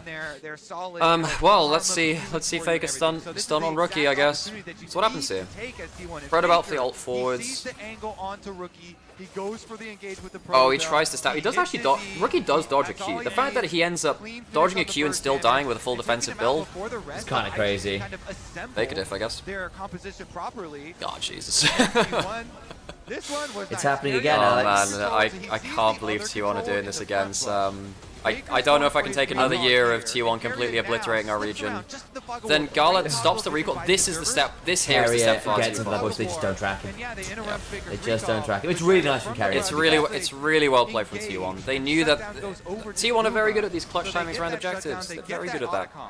So now, still gold lead for IG, but they're down the Atacon, which means that some extra AP and experience go over there. They got 33 petals off that actually, which is pretty huge. Yeah, they went up from like... That gets Guma ahead of Gala, which is quite nice. It brings Doran up to parity with the Shy. Well, Guma's been solo laning more than Gala, so that was expected anyway. And the control ward, he's like, you know what? Okay, I see. It doesn't actually matter too much outside of that. Everyone else is kind of even level. Rookie has a lot of ages. Fake's got 10 stacks on this Dark Seal and that's Shadow Flame. No, I'm just saying there's some just additional value here. I get basically, I think, guys, we're going to see the game decided in about a minute's time with the Mountain Dragon. Gala has both summons, which does help. Yeah, because he didn't for that fight, did he? Because his flash was still down from... Or, I think he had one summoner, but I think just being caught up by the charm was... Yeah, that was enough, really. And now at the point where Guma has LDR building up towards Infed, she's getting pretty scary too. Yeah. I was getting towards Rapid Fire Cannon, which makes it safer to position. I don't know, not having cleanse against Rakan late game is really scary. It's not like... I don't think Mako wants to stop off for a Mikhail's. I don't think so anyway. Probably not. And IG, I honestly still think that they're in what would he want to go second here, actually? Who? Maker. Lockett? No, you don't really get that anymore. I mean, actually, I don't know. I'm not sure. I honestly, supports never get second item anyway. Very rarely. It's true. It's very true. You will buy your wards and you'll like it. So IG, hang on a second. Oh, hang on, that's not bad. Wow. Good chunk onto him. Again, IG really showed this last game against the Alistair. If you get good damage onto the engaged support, you can turn that into win condition. Another teleport flank. They have a ward behind them. Hang on, flash into it. Gala does have all summoners. Santa's coming through. Oh, good flash, Gala. Faker's ult's now down. Bullet time is... They're going to interrupt it. Guma's dead, isn't he? Good flash away. I don't know. Flying drag buys time. It's not bad for No, Guma lives. Guma lives. Popped him. Yeah, he had bullet. There was no one else following way. It's because Jarvan got a really good flagging drag. All out from Doran still up. Great Q3. Well, really nice. Shockwave's not bad. Nice. Really good from Doran. Fake's about to blast Mako. Rookie's the only damage left alive. Yeah, I don't think he can do all that much. They got onto Mako, got decent healing. Hang on, Ona might die from this, maybe. Oh, he's got another flag and drag up. Bloody hell. Last cone from Mako? Interesting, okay. I mean, Gala had both sums and still died. It's a great it is a good flank from Doran. It's not actually the best engage from Ona, you know? No, he got it, like, it worked, but it worked despite that. So one of the problems was that Wei was looking for the cancel onto Guma and sort of lost like half his HP looking for it. He took too much. Yeah, and also credit to Ona for interrupt. There was who else was going with Wei? Because Wei's dive partner got interrupted by Jarvan after he jumped on Guma. I don't think anyone else was going forwards with it. Yeah, there was one. So this is fine. Sure. Gala flashes out of the. He flashed out of the jump's actually not bad there. Gala's actually started the fight here. The Shy, no, the Shy just walks up and presses Q. That's actually no difference, and he doesn't have any ults anyway. Okay. So I thought the Shy was in better position with Ona interrupting to follow up. I actually think Ona should have flash ulted to get more. Yeah, maybe. Or shockwave whiffs as well. No, it doesn't. It kills carry. Oh, it does. I thought it kills carry. I thought it missed Faker at the back end of it though.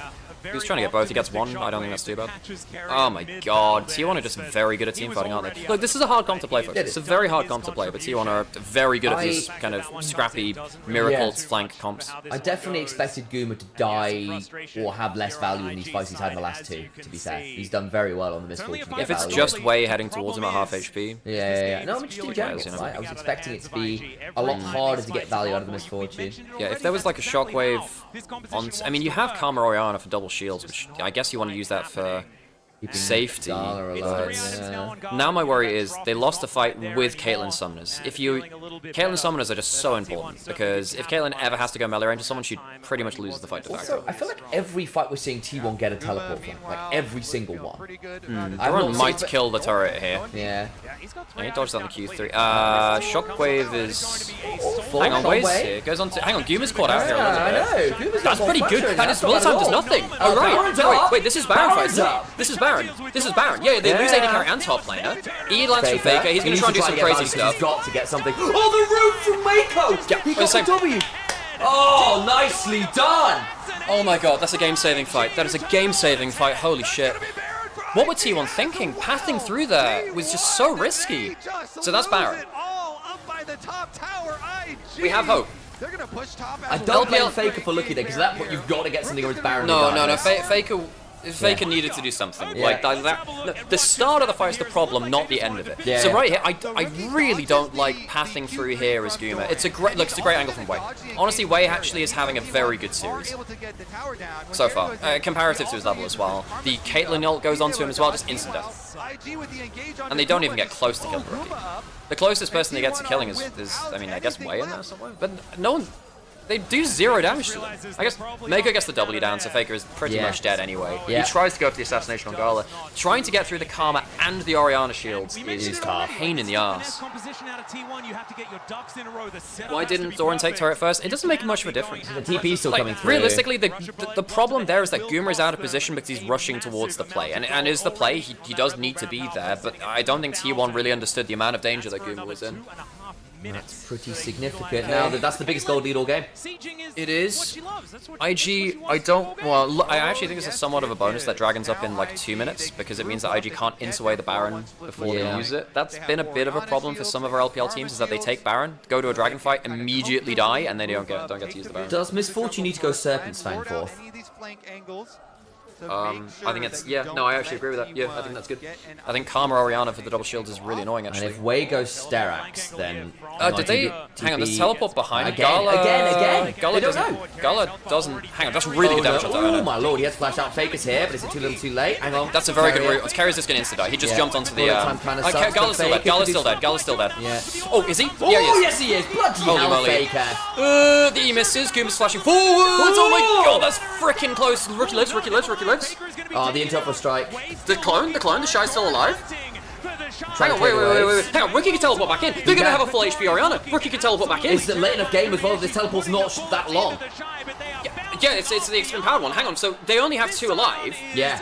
He needs to... Oh, he did it! Oh, that's so close! He thought he was running out of time. In fairness, he thought he was running out of time. Guma's going to die. Guma will die now. Yeah, just get away. He will die. He can't kill the Shy. Rookie will at least get the QW. Strut? How far can you run? Hang on a second. Really fast! I mean, yeah, hang on, wait. Make it rain? He can get the make it rain. If he survives, I think he... Hang on. Distance is kind of big here. Make it rain! So, hang on, when's the shot? Hang on, the sign-off's coming up now. They'll use the sign-off. They'll use the sign-off. Here we go. Never mind, there's a train coming. There's a train coming. And never Does it matter? Hang on a second. Flash for the slow. He's still running! Surely they get this. Okay, yeah, I think it's dead now. It takes now the problem is Guma takes so long to die. He's now going to be dead for the dragon fight. Yeah, he actually should have died quickly and respawned because now they can't fight dragon. He genuinely thought he was out. If he thinks he's out, you should go for that. But if not, you should die and just get back for the dragon fight. Yeah. Holy moly! T1 are now going to be positioned in the river, but they don't have Guma. They don't have Guma. Mako. Flash. Good flash away, but now carries used the quickness. Good reactions there from Mako. He's got Moonstone second, by the way. Good damage there. These Caitlyn headshots are disgustingly strong. Yeah, Faker might just die for this now. Buys a bit of time. Nice. Okay, now just getting Faker back is actually getting him out is fine. Cyclone, part 1. So use the Cyclone for the extra movement speed. Faker can't assassinate with GA there. So Faker doesn't have TPs, down at half HP, Dragon spawn now. IG are somehow making this work again, despite the fact that T1 had that crazy fight around Atakan. Yeah, and that wasn't a bad idea at the teleport. No. So now you have a Scion with double amount. I mean, I actually, having Mountain Soul on top of double shields and a Cassante, I don't think you have the damage to kill the backline. Gala blasted Owner and Carrier on their entrances. Like, this is a wild amount of damage back. Yeah, and you can see how hard it is to get a good bullet time. This isn't the best bullet time. Oh my god, does he just slam Owner in the back? That's kind of funny, actually. Yep. If Faker lands that Shuriken flip onto Rookie, that might actually have been a one fight. Rookie would have died if they didn't have the single Mountain Dragon before, by the way. Yeah. Genuinely, the resist saved him there. Faker just about missed a Shuriken flip onto him as well when he was trying to get. If that had landed, I mean, it wasn't the closest. Dude, I'm enjoying this series. It's good fun. Now, I do think it probably shouldn't have been LCK LPL 4th seeds coming into this world in terms of like this playing, because I think they're probably better than the 3rd seeds of the other regions. But in terms of cinema, oh yeah, and I also get that there is something about like one of the issues I think for Western fans, it has felt hard to have pride in your teams and your region when basically you are constantly diminished. Like, yeah, okay, you're not good enough. Sorry, now you're playing and playing. You know, and to like kind of say, yeah, there's 4 other teams from this region to get in and you don't. It's like, okay, that feels quite bad as a Western viewer to go and look and go, okay, actually, my team sucks. And also, I'm just saying as well, like, a lot of people think, you know, it's T1 versus LPL. IG are not a team that has international trauma versus T1. No, they Some don't. of the players do. But then again, Gala has beaten T1 at MSIs before. Hang on. Shy certainly have as well. Can they full kill him? Oh, that's close. God, the headshot damage. Gala's got GA as well. That's really important, because that buys enough time. Because I actually do think that IG can defend the revive point. I think they can. Yeah, and I think the other thing is, like, Faker, if he burns his full combo to you, and including the R2, how the hell does he kill them again, right? He's fine, he's out. Baron's up in a minute. It will work. You can see it's a 7,000 gold lead here for Invictus Gaming. It is the Durkin inventory for Guma, so he is going Serpent's Fang. Well, he might go Collector, but we'll see. Yeah, it should be Serpent's Fang, especially with Mountain Soul coming up. You really need that. It also helps versus the Silent Shield too, of course. Baker looking to see if we can get a bit of a split push on. He has Lich Bane, by the way, which is good for the burst items. Yeah. But, it means that if he weaves autos right, and you can versus Caitlyn a lot of the time, actually, when you're diving on, you can sometimes get like 2 procs in a combo. We're going to have Soul Fight with double GA for IG, plus double Summoners for Gala. And Stark Dark still for Rookie as well, so that's yeah, he's pretty strong right now as well. I actually think it's worth it upgrading for him, so the move speed's really good versus that's what I was wondering actually as well. He doesn't have Death Cap, but I actually don't think it matters. I don't think it matters. Also, just get as much value as you can for the next fight, right? If you can, like, put it this way, if you've got 1,000 gold rather than 500, rather than sorcery part, or elixir of sorcery, you just go Magi. I'll also say this is the worst Jarvan game I've seen from Owner in quite a while. Yeah, it's just not worked, has it? He's missed a lot of important EQs. He's been trying to force flashes onto Rookie and Gold. Hang on, Faker might go for the whole 1v1 up here again. I mean, Rookie has Zhonya's, and he has teammates on his side. Okay, not going to find the angle. Ono is around as well, so you can see what the thought process I get was. really afraid when T1 start doing vision tricks. This is not a bad... Hang on a second, Shockwave. Shockwave, yeah. Ono is trouble. He's dead. He's dead. Very dead. Oh my god, the Carry's going to die now potentially after as well. Has to battle down grand entrance. Look, I mean, this is what I was saying about this matchup. Is like, if it comes into regular season form and IG sort out their early games, they're a damn good team. They are. They're a damn good team. This is a wildcard. They could just high roll. And like, we can see that arguably they should have won last game. Of course, they didn't clutch it out. The Shy made that horrible play, right? Hang on, there's a support bullet time. Oh my god. Nice idea. Carrier did go in the spellbook smite, and bullet time is really nasty at stealing. That was a...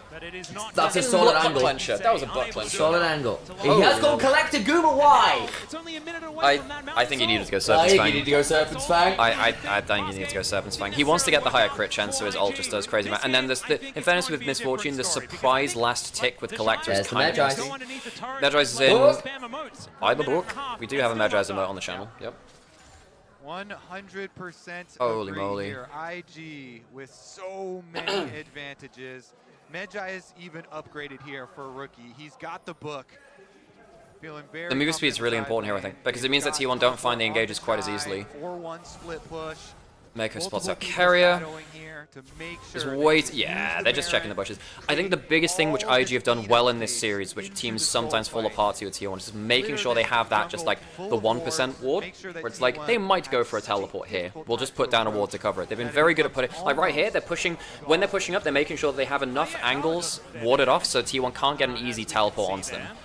At least, even if they don't see the initial teleport ward, they're pretty happy to see the angle a little later. Ono might go for it.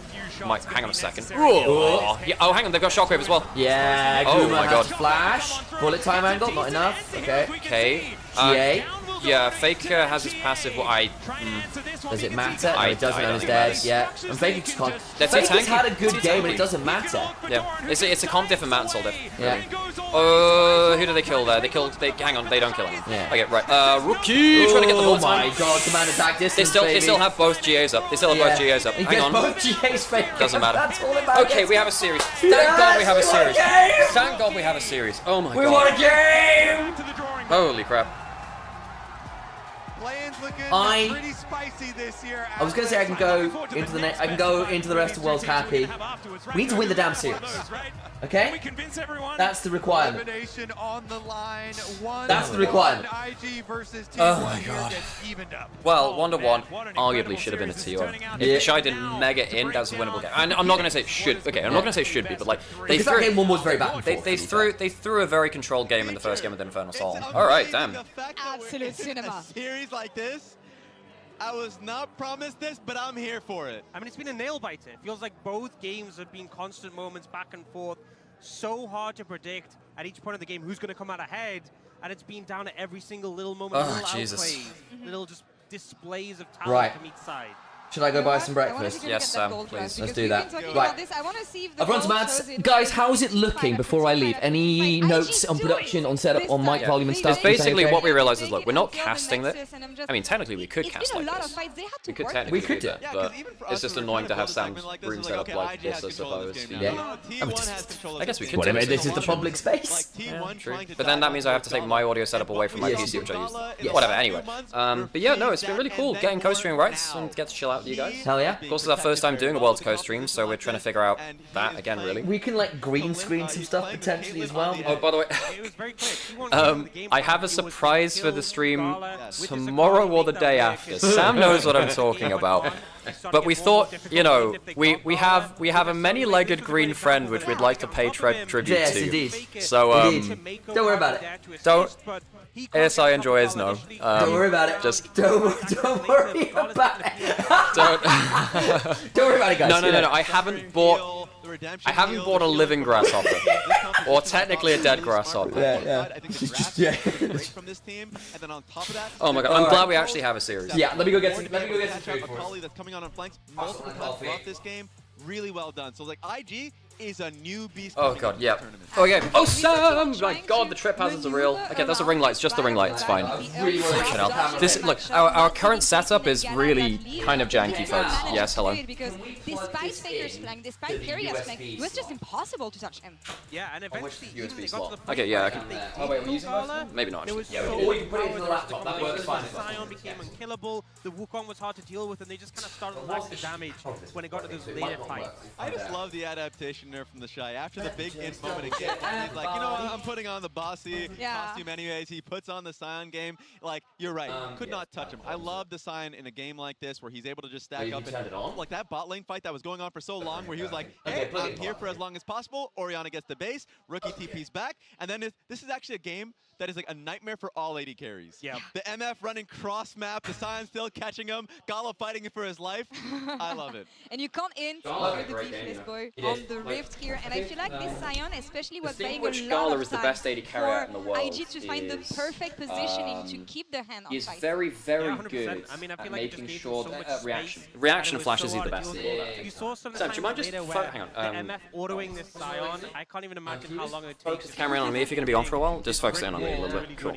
I gotta and we'll say, sit here and we'll enjoy ourselves. Yeah. I got scared. There was a lot of opportunities for T1 to find some good fights, and it took so just zoom it in a one bit. moment from IG on the top lane and thanks to the reliable. No, Sam, you spin the thing. You Sam on. No, don't press it, Sam. It's a twist. Twist. Flame and 8 for IG. My God, we already talked about. No, do it through the lens, not through the camera. Like this is to run, and the no, is going straight no, further back, further back. It just doesn't mean anything. That you were holding. Okay. There you go. There it is. Yeah, okay, you need to point it up a little bit more, Ellen. For me was when Faker ends up going in. This route for oh my God. He wants to arc you onto Gala. I like how the Onivia I knew back then is now a company. Good, you guys. Been a huge fan since the Onivia League of Legends highlight voiceover intro. Yeah. So this is obviously a restream, but we've been very happy working with Onivia this year. It's been very cool to reach another audience, and yeah. It was so well done. Okay, sorry, I'm now paying attention to the chat again. I'm not going to say it's happening, but I'm going to say that it's happening. Look, folks, I genuinely think it's a genuine thing. IG don't have T1 trauma. Like, this is a team that genuinely don't have T1 trauma. Like, some of the players do. You mean the Shy Worlds Finals and then Gala Maker for LNG and Top Esports, what have you. But I don't think this team has Worlds trauma, which is genuinely a factor. I feel like they've been playing an incredibly patient game in Invictus Gaming. Always rated as a Kali, but he still can't lane versus Rookie. I mean, Rookie has been doing well individually, but that solo kill was clutch as hell. He was very, very good. And in fairness, I think Faker actually did play a really good Akali game. It wasn't Faker wasn't the issue this game. We had issues with the comp. I think they knew in terms of it was quite a narrow set of win conditions. We saw T1 execute on them a few times. And I think for me, there's been I think Doran hit a point on the Xante where he wasn't able to level the lead he had particularly well. League of War's just got nice. Cool, I didn't realise there were things. I had for T1 is you're coming in on a fresh path, you're coming in not super warmed up, you're coming into Worlds. League of Worlds are back in 2025. Everyone Shoxia hosts the celebration of the Lolly Sports year on November 28th. I would imagine it'll be back in. It's got to be back in Berlin, right? Surely, it's just easier. Unless they do it in London or something. Roast for Mookie the Wolf. You're more like Mookie the. And meanwhile, for Invictus Gaming, I think they're honing on to what they're Mookie the dog, the way that you've tamed yourself by coming to the campfire. You've accepted too many free bribes. You've lost your wildness. Getting a control mage and just Mookie the dog. Simple front to back. Domesticated. What are your guys' pick'ems? I can do that. I guess I could technically do that. I do have some pick'ems around. I had Genji winning the tournament, I think. Right into this tournament. Can't remember. I think I said IG got out of play-ins just because I gotta have hopium, you know. So 2 questions. First one, what do you want to see? They should be doing it in Berlin along with League of Its Own. That makes sense, yeah. I would love to do League of Its Own at some point. I don't know. I don't really have that many contacts over at Red Bull though, and they, typically talent managers, they work with the people they're more familiar with. Empowered. He is an incredibly strong jungler, but right now it feels like a lot is going well for Away, so that would be one thing that I would want to see from them. Yeah, I think just you need more DPS in the composition. That was what was lacking game 2. The Jarvan pick was good, but it just felt like, you need more for late game insurance if you're going up against a composition like IG had in that situation. So I think just... And again, remember folks that Wei came into IG midway through this year for IG.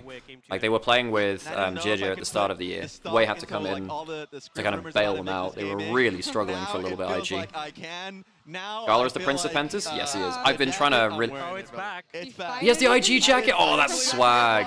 Nice, Raz, nice. So I think it's going to be... What is the Red Bull event afterwards? Yes, it is, yeah. Oh, when is it? Yes, it's afterwards. Alright, we'll see this. Should be like late November. It's 1-1 in this first series at Worlds so far, and it is Yeah, this looks like a winnable series for IG. They've had better early games than T1 in both of the first games. Now, that might not stay that way. Of course, mid-series adaptations are a thing. That is going to be a solo shockwave on to the Kazante as the Shy crashes into them. That is phenomenal damage as they take down Gumayushi. The Shy deals with Doran as well, and T1, now it's their turn to run the heck out of there. Faker! The Shy has Ornn in the back pocket. He does, yeah. In the back line, and then just gets shot in the head. T1 are going to fall. That's an ace. Hi, Ari in the crowd. I know Genji should win. They're the best team this year, but they fumbled every time before. What's different this year? Is it just their due? I mean, it's just like every time you have to say on recent form, Genji have been the best. Like, for the times they've been favorites. Like... Oh yeah, this is a T-Rex KO thing. Hi, Ari. Spirit Box which did this song, I think. I think we got Spirit Box to do this. There were a few Aris at Evo? Hell yeah, nice.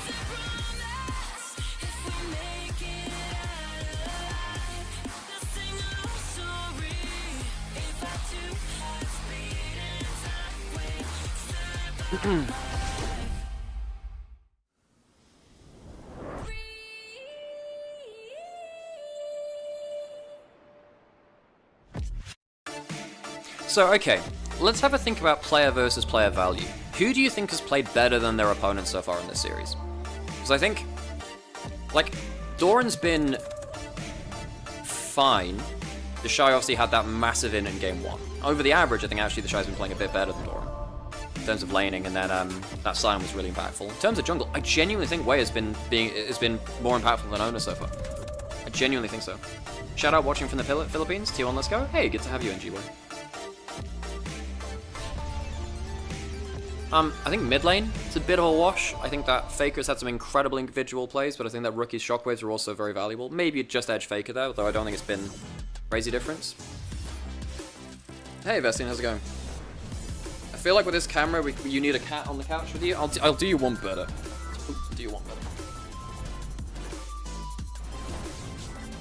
I can shut a Rowlet in here.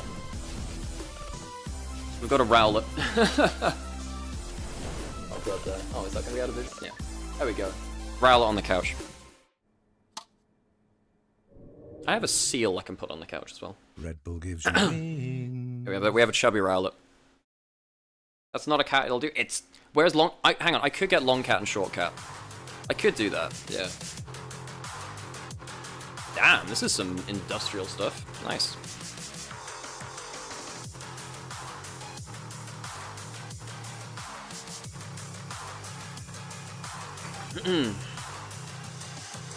T1's worst finish in Worlds is semi-finals, and have never lost to an LPL team in a 5-game series of Worlds, in a best of 5 series of Worlds. That's true. They've lost some best of 1s, never lost the best of to an LPL team. Best of 5 to an LPL team of Worlds, for sure. Carrier's still gapping Mako? I actually think Mako was pretty good that last game. Although Carrier has been very impactful so far. His game 1, I think Carrier was a lot better. Is it bad for me to say this is a series as a draw show waiting room for me? Well, you're in the unique position of being like a LCP. Oh, I was about to say PCS and then whatever. PCS. No, yeah, PCS LCP viewer. You know.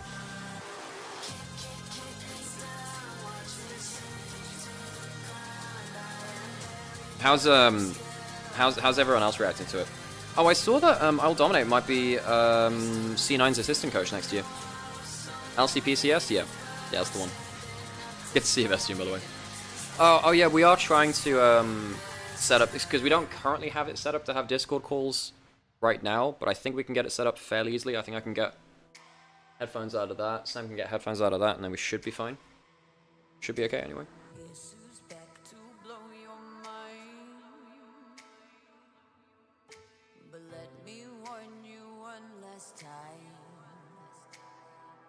But, well, verbal agreements are, yeah, I mean, unless something falls apart, right, it should still go through. But yeah, it's a big loss for the LPL scene, because he's such a big player, such a big kind of streamer for a lot of people watching. they're watching LPL. He's such a go-to for the LPL community.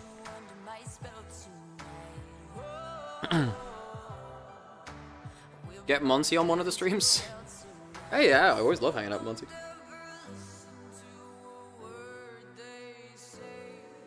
I don't know what time. Yeah, I mean, sure. Yeah, I want to get Vestian on. I want to get some of the LPL English folks on. I mean, Trouble lives in Berlin. We could get Trouble on if she's game. Maybe Aragon as well if they want to. What happened to Coma? Coma's still with the team. He's drafting here. Yeah. Coma was backstage there. Yeah. Welcome back, ladies and gentlemen, to Worlds 2025. Okay. It's the play-ins. It's a best Need to of 5, see where my camera is going to be. Oh, I'm going to have to change where the camera is. Bloody hell. IG has equalized the series. And Kobe, we were walking back after game 1, and we were like, the only thing we really need for this to be perfect is for IG to win the next game. And guess what? They won the next game. And now it doesn't matter what happens. It's a banger series. And it's interesting that you say equalize as well, because Rumble priority. Okay. Oh, right into the draft. I'm covering the bands again. 1 second, folks. I actually have to go sort that. And I feel like this might be the Rumble game. We'll see, though. Also, this is all going to change, right? Because finally, we've got a side switch. So T1 will move over to the blue side. We have the Kaiser remaining. That will stay as first ban here, understandably so. They're still going to get rid of... Oh, that is a fact. So, of course, T1 lost side select, but won the blue side game against IG. So we've seen IG go 1-1 on blue side. If blue side is more powerful, T1 will have game 5 side select if it goes blue side only from that point. Yunara's through. It is for now. T1 we're banning it on red side. What do you go against Yunara if it's up? Do you go like full dive, but then you don't have something like Nocturne Oriana? Poppy's gone. Jungle Pool's getting thinner. You have stuff like Lee Sin. So in ASI we were seeing stuff like LeBlanc, Lee Sin being like through more. Okay, Yunara first picking the Yunara. Yeah, Guma first picking the Yunara. He's been pretty good at it so far. I think so anyway. So they knew they were letting this through. They chose to let the Poppy be banned instead, which is one of the better early game, you know, Gremlin junglers or supports. Does IG take away Galio here? But rookie play stuff like Swain, you could go towards that. Vive away, good into the Yunara. You want some follow-up. I mean, Carrier might go Lulu. We might see some Lulu gaming to go anti-dive. Camille got buffed, right? So we might see Camille Galio. Camille Vi Galio. It's really nasty. I mean, you could look at Galio right now. I mean, obviously Fake is legendary on the pick. Greatest Galio of all time. Oh, you do have Rumble. Right. No surprise that Rumble's in there. Is Ari too far in the dirt? There were some slight buffs heading to Worlds. I don't think it changes too much. I mean, you can go towards it. I mean, Solia's down, which is... I mean, people often played it into the Solia weirdly. But yeah. It's only really Showmaker that was playing a lot of it. Galio, no surprise then. Okay, so now you see the Galio. Now, does Rookie go for something like Swain? Because he has played Swain before into the Galio a couple of times, and it's really, really good. We saw Honky play it at MSI as well. Vi Swain is surprisingly pretty good. You can follow up with the E, W as well. Yo, okay, that'll be a bit different. Okay. Smolder gameplay. I do wonder whether Rookie goes towards something like Swain though, you know? I do wonder. Smolder mid also works. Yeah, it's fine, I guess. I don't love it, but it's fine. I think the Smolder's fine in bot lane versus Yunara. Like you just scale up. Didn't get as much Yunara even to start out those trades. Gamba from Amber. One banned away from Doran, so they want to ban away. Yeah, I mean they're playing. IG are playing the dive comp. Braum's already banned, so they don't have to worry about that. Ornn's now gone. They banned that. Well, Ornn would have been even better with Braum being gone.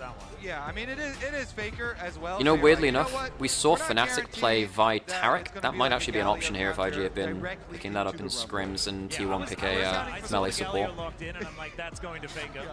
I wonder if Carrier goes towards something like Renata. I wonder if he goes something like Renata. I haven't seen much Yunara Renata, but it might be okay here. Given that you've got a Vi comp. Depends how many extra melees they've got in. It's not great versus Smolder or Rumble, but it might be okay here. far as those engage options. Do we get Galio Flex to support? I don't love Galio support right now. It feels a bit weak. From T1's former coach in Daney. What do they need around Smolder? Smolder's good enough with just his ultimate. Just kind of adding into the dive. As long as Smolder survives lane in the early game, I think it's okay. So Lulu banned away from carry, we called that out earlier as well in terms of Enchanter value. That's the better ban away than Renata in fairness. Aurora banned away from Rookie, a more comfort pick. So what do you pick in with the Vi now? Do you just go Ahri, go full aggressive? Rookie is a very, very, very good Ahri. I think he's one of the top Ahri players in the world. But I actually think I like Swain, folks. I like Swain. Last pick mid, maybe. Okay, I think if T1 lock in one more melee, I think you just slam in. I think you just slam Swain. So you're getting support counter pick for T1, which is dangerous to give towards carry. We did talk about the Renata, might come through here. They want the Galio Flex to be fully. So the Renata is in there. Galio could go top lane, and they could pick in something else in mid lane. It could still be the Smolder mid. They could still flex there. I don't think they should, but they can do. Has already seen the Leona, so doesn't need to yeah, you could go Ziggs bot lane, that's true. You could go Ziggs bot lane, not great into Shinzao, pretty damn good with everything else though. Very good with Vi. And then Rumble, Ziggs just completely nuke the first person who gets locked down. Okay, so it is Galio top, Annie mid. Okay, so now you know the matchup. Now you don't want Smolder mid. You don't want Smolder mid now. Annie is very good against that. So you want something that's a little bit tanky into the Annie if you can. You need still something that needs to follow up with the dive. Hui's not bad. Outranges the Annie. We've seen this bits and pieces around the place. Pretty good at comboing up with the QW onto the Vi. If you get caught out though, you die very quickly. Your Rookie's positioning needs to be peak here. We've seen a little bit of this. Okay, I think it's going to be the Hui locked in. Right. So IG have got a comp which is just Vi ult someone, everyone throws their ults on the same target, hopefully they die.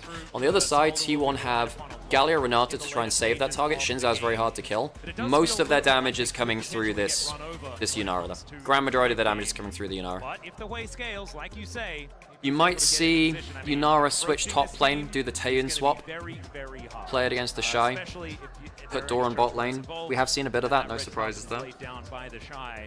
T1, I think this is probably quite a heavy skill matchup. Yeah, this one is a very skill matchup. I don't think this is a winning draft for either side. I think that IG have a clear dive comp with strong bonuses to it. I think they might be able to one-shot Yunara through a Galio ult. Doing that through that and a bailout, that's quite hard. Wei is a very good Vi player. By the way, folks, Wei, the champion Vi, is called Wei in China. So he's named after it, basically. Alright, let me go change the camera position back. And rapid fire range from IG. And the follow-up is actually pretty ridiculous, right? If they manage to get enough damage down, Cease and Desist comes in, Mom is layered on top, right? And she does a whole lot of work. And so IG, a lot of eggs are in the Gala basket. And you know what? Okay. No basket that's looking better on IG at this point in time. And so game number 3, I do feel like T1 in a good spot, right? With the composition. I feel like IG are in a good spot. I think IG are in a good spot. I think that the Smolder scales very, very well. I don't think, really, there's that much target access onto IG's backline. I think Ona needs to have a very good game on the Shinzao. If Ona has a good game on the Shinzao, I think this is game on. If not, I think it's going to be quite difficult for them, actually. Not a team to be counted out at any stage. Let's hope the T1 have done the right adjustment moving into this game number 3. Looks like we might have a little bit of a delay moving into this next game. Okay, guess there's some problems on stage. A bit of a delay. You said you had inside information before. About is your source still good? My source is yeah, I think this is not like a clear draft win. I don't think this is a clear draft win. I think both teams are quite confident. I will say, I think that in the last game, IG probably had the winning draft, and it still was a very close game. Oh, not that kind of thing. Sam turned into a Pokemon. Yeah, he did. He went out to buy breakfast, and he came back as a Rowlet. I was going for it. I was working on it. My brain was trying to figure something out. He fainted when IG almost threw the game. Yeah. Look, this has been a great series. I think T1 are very, very good at playing out their comps. Fun fact for T1 G Brown, let me think.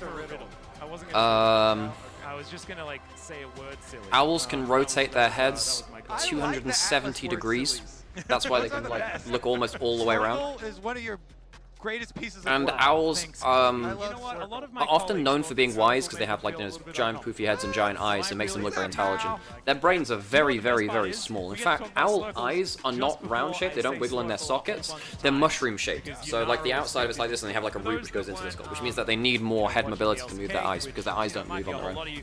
A slurkle is just a circle that slows. Okay, so... And Rookie's positioning and movement are on point today. Yes, it has. It's been very good. Tech pause. In fact, he has so many buttons. He's got about all. Did Mookie get the roast, by the way? Yes, I talked about how they went too close to the campfire, and now they've been domesticated. Hello, Sam. What did you buy? You say is slow oh, lovely. Together for Nymaera's W. A bit of a tech pause. And also the like does like arc of judgment, which doesn't really tell the story of what it is, in my opinion. So what would you call Quay's circle? That's the eyeball he puts on the ground. That if you go into it, it's gonna root you. Oh, it's a root circle. Yeah, a ruckle. A ruckle. Okay, that's easy. You just put circle and the CC together. IG have like a full dive comp trying to pin ults onto the Vi target. On the other side, though, there is Galio Renata. Galio top lane into the Rumble, and then the Renata, doing Renata things as well. So it's Yunara Renata for T1. So Guma did get Yunara, which is a very lane-dominant champion. I do think... Look, I don't think it's a winning draft either side. I think it's actually pretty even on that. Renata is super clutch here. Yeah, and Carrier is the best Renata in the world by quite a long way, actually. It's very, very, very good. You get stunned by the breakfast. The whole circle is still involved, right? I like it, okay. So it has to have... we need to change the cowl. Let me change the cowl. Do I like it, actually? I don't know. Yeah. Oh, yeah. We got a Torkel as well, the taunt circle. Okay. We've got a whole bunch of different circles in this one. But the Slurkle is the one that we're only going to be talking about. I've said the word so many times, it's lost all meaning. So a little bit of a tech pause. Do you want to have a guess? You have any guess? Well, we've got, usually you get problems with like new champions. Maybe Quay has a lot of extra abilities, you know, so he can cause a problem. Trying to figure out hello, maybe it's Yunara's My fault. man saying hello. Hello. I do think that as a champion. Is IG's draft too fragile? No, I don't think so. I think that they actually have very good range, and I don't think there's that much target access onto them. T1 don't have that much engage. Keep calm and carry on. I mean, yeah, they've actually, look, they shook off the mental diff of game 1, which I did worry about. I'm thinking that might be. What are the drafts? We have some pain au chocolat, or these are technically chocolate croissants. Chocolate croissant. Which is, they actually are chocolate croissants. Yeah. It does really annoy me when, particularly American stores, are like, oh, do you want this chocolate croissant? And it's like, this is a pain au chocolat, this is a separate thing. Uncultured fools! It feels often like it's only the fan base that's prone. If you go to Disneyland, they sell chocolate croissants. Yeah, will not care. Like, the Shy can have that game 1, and then just come into game 2 and do either exactly the same thing again, welcome back, Sam, says or have it work. Yeah. And he's still going to go I missed you guys. Ways, still going to make it happen. Sure, right. A fun time while you were gone. Yeah, I love it. What did IG end up drafting? We have so many veterans up there. Well, IG ended up drafting. If you think Rumble, about it, in this Vi, series, Quay, Smolder Leona. So double engage, heavy engage. Yeah, other side, follow-up. Smolder up and Quay combo. Other side, Yunara Renata bot lane, Annie mid lane, Shin's out, Galio top lane. They don't have much engage. They're going to have to look for the crazy flank scene. I mean, they do have, like, I guess whoever gets hit by the Annie stun theoretically just has everyone pile on top of them. I don't think IG's draft is bad. I think they're playing with small margins when it comes to Quay or Smolder being caught, but I would love a 5-game series. Yeah, I think that if IG's carries are out of position, this game is going to be very rough for IG. But T1 don't have that much engage. It's going to rely on, like, Ona flashing forwards and delivering a knock-up which allows Renata and Galio to go wild. And, like, the CC that T1 has is pretty nasty pick CC, but it's relatively limited. Thanks for the sub there, Vicky. Appreciate you. No, I appreciate you. Which arena is this? This is JDG's Beijing arena, which is the largest of the team-owned arenas in LPL. Oh, he got second place. Yeah. Oh, was he only second? Yeah. All right. Didn't actually manage to be on that the was, team. yeah, because he was, yeah. Yeah, Keen had joined This is Beijing. This is Beijing. The extra year earlier, so wasn't actually able to do it. He was on HLE at the time, wasn't he? Yeah. So Doran, still looking for that one. We'll see whether they can put an MSI trophy together, because IG's early game has been so much better than the biggest playoffs. difficulty for T1 is mid-year stuff. Hugely safe. I do worry that T1 are very good at mid-series adaptations, though. I do worry about that. You know, if anyone's going to come out with like something mid-series, it is T1 on the whole, especially internationally. was not enough to take it away from a Genji that have been pretty good. Omar is the Nymaera representation. Yeah, Omar is in Beijing a lot of the time, so the chance. I don't know. I think he's got some tickets to one of the days. I'm not sure how many. Their world championship, or it could be I prefer IG's draft this game. Making their way back, and you can see how it loses. If T1 managed to actually capture carry, or anyone really, look, it is a fragile team. It's a fragile team. You don't have something like the Sion like last game to kind of hold the door shut and just say, well, you're not winning this. And if IG make mistakes around the outer card in the way they do, it's not going to be close. T1 has eliminated the LPL so many times at Worlds. Oh wait, that's a really good Winter game. I think we're into game. Oh, that's the camera angle for it. And the game pause notifications off on screen. So. Oh no, maybe I'm wrong. I think I'm wrong. It's like 50-50. You lying, chat? Yes. There's not that many years. The T1 has not been there.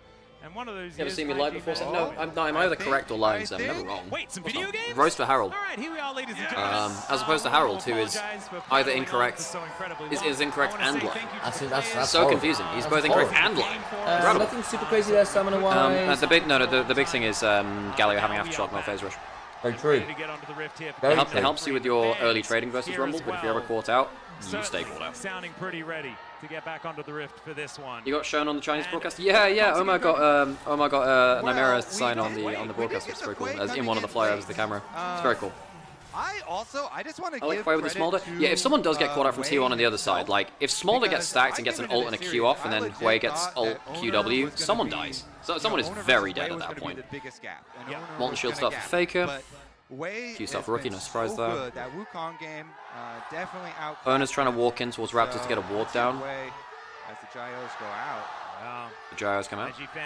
I like to be quiet with Gyos because it's nice to hear the crowds going wild. Here in game number 2. Just wait. Oh, can you get the kill? No, he can't. It would have been pretty close anyway. And he would have to start E and then pretty good for IG at this stage. I don't know whether I'm ready to go full Raz on it. Shin's Shao's ultimate has a lot of value as well. For sure it does. For sure it does. So we have the Taeyeon swap. There we go. Towards his bottom side, and it is going to be a lane swap this time built by IG. Okay, so the Shy is going bot side. Vi's starting on blue buff. So Guma standing in this brush. I don't know whether T1 are too carry a hit by the E though. Going into a lane swap but you know, have the shield. Also wants to be I am surprised at this, but I guess Smolder into Galio is completely fine. I mean, this is what we're saying about the mid lane matchup, right? Saying Smolder could be fine mid lane, which is why we were holding on to flex picks and stuff. So they're going to lose some farm and XP early. I think they did just about get in the range for the extra one there. Multi-program. Yeah, the poke from Renato early is kind of nasty. The Galio's just going to be looking to stack up with Qs. Just hit door on a load. Survive the early levels. Come back. Get free stacks when you can. I mean, it should be just good stacking timers for Gala. Is there somewhere we can check stacks on the HUD? I've not seen on this HUD where yes, in the bottom right of very small but doable. Champion portrait. Yeah, you can see it there. Gala on the bottom right for the smaller icon. Is it me or is it the Shinzo portrait kind of meh compared to the old one? I don't mind this too much. I don't mind it too much. It makes him look older. Which is no bad thing. Yeah, that's true actually. And I don't think that's a bad thing for his character either, actually. Though. Okay, so the Shy, yeah, obviously going to drop some CS, but this is for the benefit of the Smolder. Smolder gets solo XP, gets to survive the early levels, which is quite hard versus Nymaera. I was actually wondering whether T1 might go for the Taeyeon swap, change AD carry and top. Agreed, actually, yeah. Because Nymaera tends to be very good in those situations. When you swap like this, your support is very happy to go about the place. Is he actually going to go for a gank here, though? Should still be just out of vision. If they get CC down on him, I mean, the QW does a lot of damage early. I don't think it kills here, though. Does he flash throw? Oh, nice. Okay, not bad. Okay. I was a little worried that Fake would stun him on the turret and that'd be dead. That is a big deal. The Shy now in trouble as well. Cultivating the spirit. Not quite enough. Yeah. Shy will survive. What about these nuts? Value window for Mako, because everyone there is a world champion, MSI champion, or Doran. That is so sad. Kobe said that. I actually missed that. That's incredible, Doran. I mean, he's the Krug Lord, you know? There was a rumor that LPL rented a small arena before knowing the matchup. I mean, this is the JDG arena, so this one's the big one that they have, and they have this one ready to go. So I mean, this is a red buff dive with Shinzo. They have bailout. I don't know how easy it'll be to get through the Shy's got the flame spitter roll. They managed to get onto the person with the aggro. Don't quite manage to get him. This is probably death for Mako too, right? He's got Slash and Shield of Daybreak. I think it would be a little risky. I think he just used his it, didn't he? So anyway, alright, so let's teleport under. Is that a kill for Owner? Do they get to cancel any recalls? They do, they spot them. Does he go in for this play? I went a little bit late then. So, Goomer and Kerry don't get a clean lane, don't get a clean reset off of this.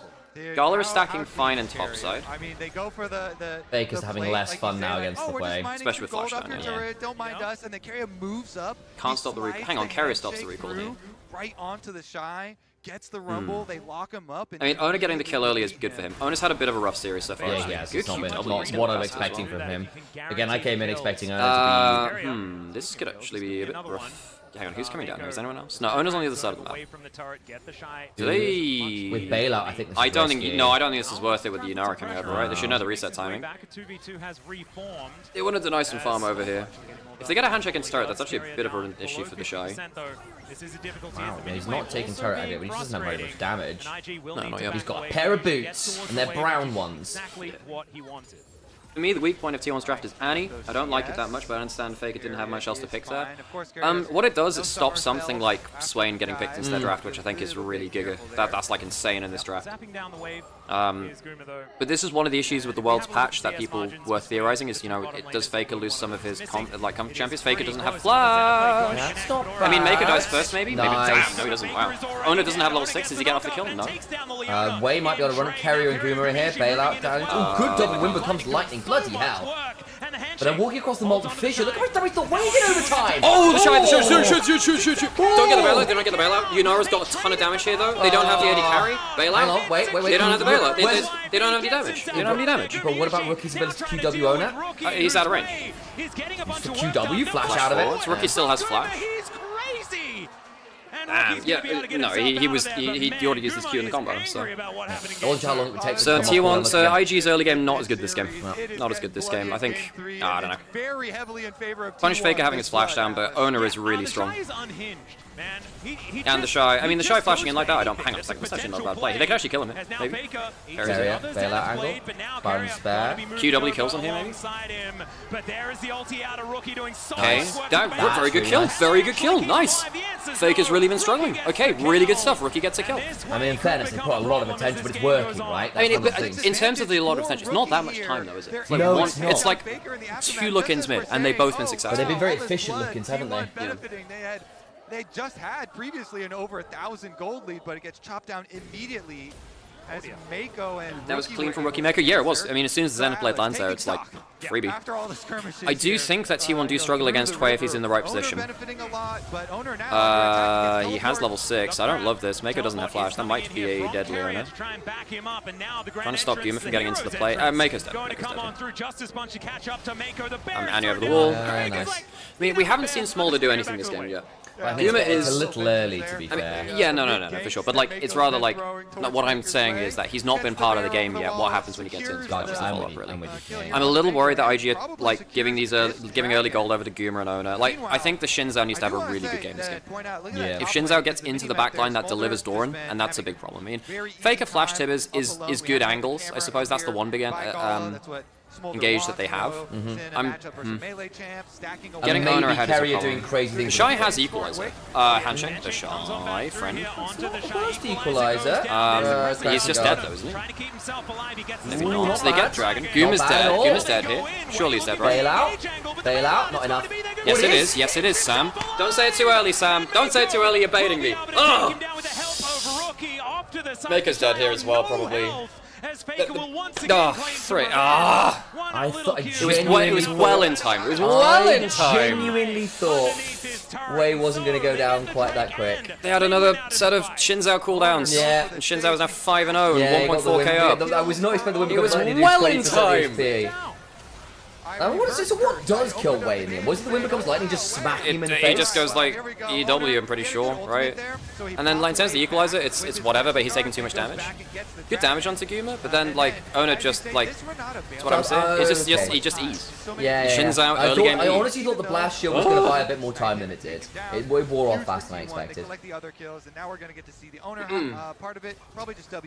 Oh, and he ends up getting the flash over there to kill the Shy. That's a huge 5-2-1. I think now IG have fallen too far behind. Owner is such a problem now. Yeah, and we did say Owner needed a good game. He's been struggling this series. Hasn't died yet this game. 2-0-2 is Rookie. He is still in a great position. I think IG's comp is pretty good, but I'm really afraid that Wei is now too far behind and Maker's been dying on cooldown. Yeah, and the Shy's attempts at big plays haven't worked. I mean, the first one was okay on bot jungle. It was whatever. Second one there with you getting hit by the handshake is pretty bad.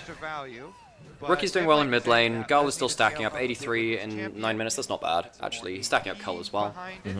I mean, how much can Smolder do, basically? How much can he do? Smolder, 85 stacks for himself, only 9.5 minutes in. I mean, Smolder is very good in this draft.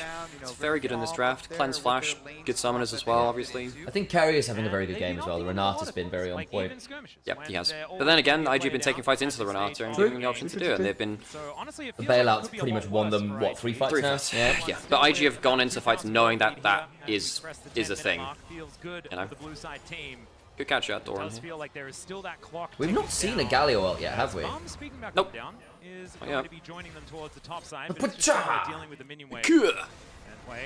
Picking some pedals, moving towards Faker, who is on the right. Rookie's still doing fang on. I mean, like, we got Wei and Wei in the same game, Al. Yeah. And Wei is playing Wei in Chinese. Yeah. What's Wei in Chinese? Just Wei? I mean, honestly, this is when I was... We saw one. Right, okay. We saw one Galio ult. I don't remember it, guys. We're kind of expecting coming in, I don't and recall. he's got this big gold lead. I have no memory of this thing. I have no memory of this place. The Summoner's Rift for junglers. Yep. With all that extra money, and so Speak Skibbity and enter. Circle back around here. Quiet you. Just to make sure. Could you imagine just open the door and Ballin's tomb is just Skibbity toilet just in there? It's like, oh, that's the monument, and it starts the video, and that's what summons the cave from. Wow. There's the edit, guys. That is Gen Z. Holy moly, the damage is insane. That's half HP from like one passive, by the way. One EQ passive block. Yeah. Artist signature, baby. If Rookie hits one more skill, this guy's pretty much dead, by the way. Gaze of the Abyss, forcing Fader to go down on the other side, so he GW kills, GW kills, GW kills! Redemption. He needs to get saved by the redemption. He actually needed his redemption now. Oh my god, Faker is struggling here, actually. Faker doesn't have too much trouble. I mean, this is why we're seeing a lot more Wei into these kind of control major things. It's not a bad matchup into Orianna I mean, Orianna's a little bit different because the Shockwave is actually enough to, like, match range with some of your stuff, which is the problem with Orianna into that. But, like, into Azir particularly, I think it's pretty good. I was chatting with a couple of pros and saying, look, they quite like the Wei Orianna. Like, it's still decent for Orianna because Orianna's good. Like, however, like, you feel like you can play that matchup okay, assuming you get your skill shots. My problem is later, basically, what happens. As you can see here, the That's true. All three of those players don't have as much T1 trauma. In 2022, of course, a lot of the victories that we saw in the I always forget what's the magic number for Smolder. 225. 225 stacks on Smolder. It's 25, 125, and then 225 at the stack breakpoints. So it's 25 past the 100. And then beyond that point, it just scales up like a little bit of like your E attack speed, your Q spread radius. I think there's some damage on there too, but not like a crazy amount. Like, stacks do get diminishing rewards over time past 225. Immediate redemption. Redeem me. I also want to call out for that mid lane play from Rookie. He throws the Gaze of the Abyss one way to force Faker to farm on the narrow side of the turret. Makes it so much easier to land the skill shots. It's a little thing, but it's just very nice skill shot. I'm really afraid that Wei is just not going to be impactful in this game because he has to be such a key part of the combo. Both Maker and Wei are behind, which is a huge problem because like they need to be the people who are actually doing the playmaking. And let's be real, we've seen what happens when Wei falls behind in the jungle in playoffs, and it wasn't very pretty. Yeah, Gal's stacking quite well. He is, but it's at the cost of these early fights, which IG have been buying into.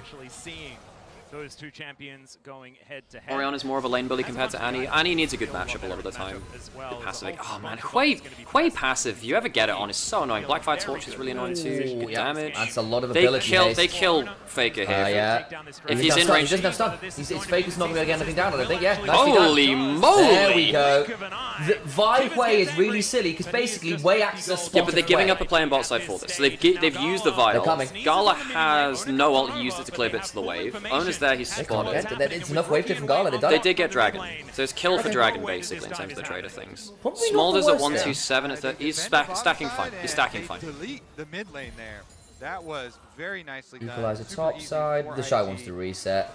There should be a draw. Yeah, we should have Swiss draw after this, and we'll find out our first round matchups. Yes. Ooh, nearly 2K lead now for Rookie. I'm quite worried about that because like the Blackfire Torch against this team is really nasty.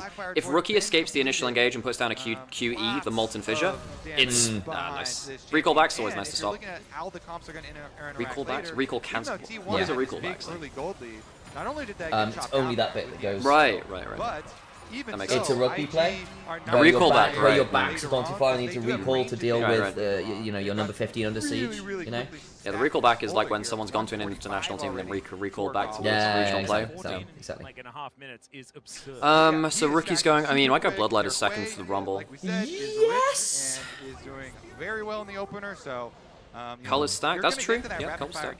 Point for Smolder really quickly. So then you can Gala's going Fire Cannon next, and then he'll go in Fetch third probably. I mean, there's no tank to go LDR for. Vi and Leona, and it's gonna be like the Shy not a first item. He's actually even in gold with Doran, by the way. What's up? Did you move it? Oh, did you shift over? No, it's where I sit normally. Well, what? I said check it. You have moved, Sam. I'm pretty sure because I checked it earlier. And you were like, Sam, like, I'll do it, Sam. Get a Galio ult on top or something. I checked earlier when you rolled it. An angle, of course. Zin Galio has been a combo that T1 have used many times in the past. Thank you. I am. Young master. Yes, thank you. It was really needed. The Shy actually probably wins this. Doran's had his abstract on that. Yeah, he's very dead. Doran not having the greatest. No, he's not. I mean, the Ambassador was decent. Well, he missed that one ult at Atacon, which almost threw the game. Yeah, but everything else was pretty decent from that. And what did happen last game? What was he playing? Cassante, and he was pretty good there too, actually. Okay, fair enough. Maybe I'm being too harsh. Maybe I'm being too harsh. Cassante started well, and then he just failed to get him in the mid game. He died a lot in mid game. It's kind of important for wait. Hang on a second. There is a cleanse on Gala. He might. I don't think Faker's got that much damage, does he? He's got no, he doesn't. He's only got setup. And fairness, owner does. I don't think he. Because he has cleanse. I don't think. Oh, that's a really Grim Visage is so annoying. Gaze the Abyss, isn't it? Grim Visage is the flight. Gaze the Abyss is the AoE. That's the skull thingy which flies at you. Yeah. But does certainly help out. 0-0 scoreline at 16 minutes. I mean, that's small there. 162 stats. Yeah, he's actually you need to be keeping your eyes at. Yeah. So he's beyond the 10-minute margin now. Okay, let's just get the recall off safely. 3 grubs went over to T1 while we were yapping. 2 dragons. They have a lot of objectives. Yeah, that's the big thing here, and that might be the win condition they need. Because again, we did say, look, there is a world where Smolder turns it around late, and we were nervous that IG would get there because the early game was a little rough off those first few fights. But what the first few fights did earn for T1 is really good objectives. If we go by the narrative, Doran has 1 total in game, so maybe this is the one. The thing is, if you go by the hang on, flashing who's up here, Ona's up here. Well, that's a deadly shot. Okay, that's not bad actually. Slow flash. I mean, he gets the knock. Okay. He earns 2 flashes for it at least. That's true, but I'm kind of worried that he's getting so little resources. I don't think so. Yeah, the point is, okay, does another kill on Owner here really change the state of the game? He just got, hang on a second, trying to catch up. I think, because they were trying to use the Smolder ult there probably to counter on top of that. Use the Spellbook, that was nice from Mako, use the Spellbook Cleanse to get a flash out of Faker. And now Faker is flashless against this Vi Hui combo again. Fighting for first turret, 3 grubs, Galio is actually really good at killing. He is, does he get through another passive? That would probably do it. Well, I don't see what the damage is on the bot turret. We're not seeing it. So they get it on the bot side, that's what I was, okay, so first turret actually goes to IG, they... Ooh, who won? IG won it. Was that T1 that were able to grab it? That was very close. IG got it, but they had the kills and the objectives on it, so it doesn't matter for the objectives, actually. So Doran gets a load of gold from that. I don't know if Doran getting gold matters. I don't think it matters that much. Yes, there's a lot of AP on the other side, but I think that, you know, as soon as Bloodletters comes in, I don't think they care. Leandries is in for the rookies, he's got the double burn items. Which, I almost would have preferred the Bloodletter second, actually. It's not bad. Passive will go onto it. Good damage. Again, just like the cube. Oh, God, the poke's insane. Hang on, that's almost a very dead carrier, actually. They don't have the thingy just yet. The thingy. Jumping in as the Q goes down. Didn't actually hit. Dragon's up, like, now. No Smolder fight ult for this fight now. But no Owner ult either, which means that... Hang on, that means that Shinzo is now actually a pick target because his ult's down. Yeah, he I mean, T1 probably still win this fight. Equalizes over the wall. Solar Flare's back up. Gala. Gala's trying to get some down. I mean, I don't know, I don't like I mean, the Renato takeover, yeah, okay. Not like, that's the good equal. That's a very good equalizer. Ona trapped in the pit. Ona has no flash. Ona has no flash. Oh, the shy! Oh, Jesus Christ. So doomed. Carrier nearly burns out. Carrier will burn out. Carrier will burn out. No, he doesn't! Why did you fight there, IG? Oh, why did they fight Rookie's got no mana. He has flash, he's fine. He has flash, he's fine. So he's not gonna die. Oh, God, IG. That is, like, I don't like it when IG take early fights. They're just... Oh, 19 minutes super early, though. I mean, when you have a Smolder, yes. True. And I think that you just let them have that dragon, you fight for soul.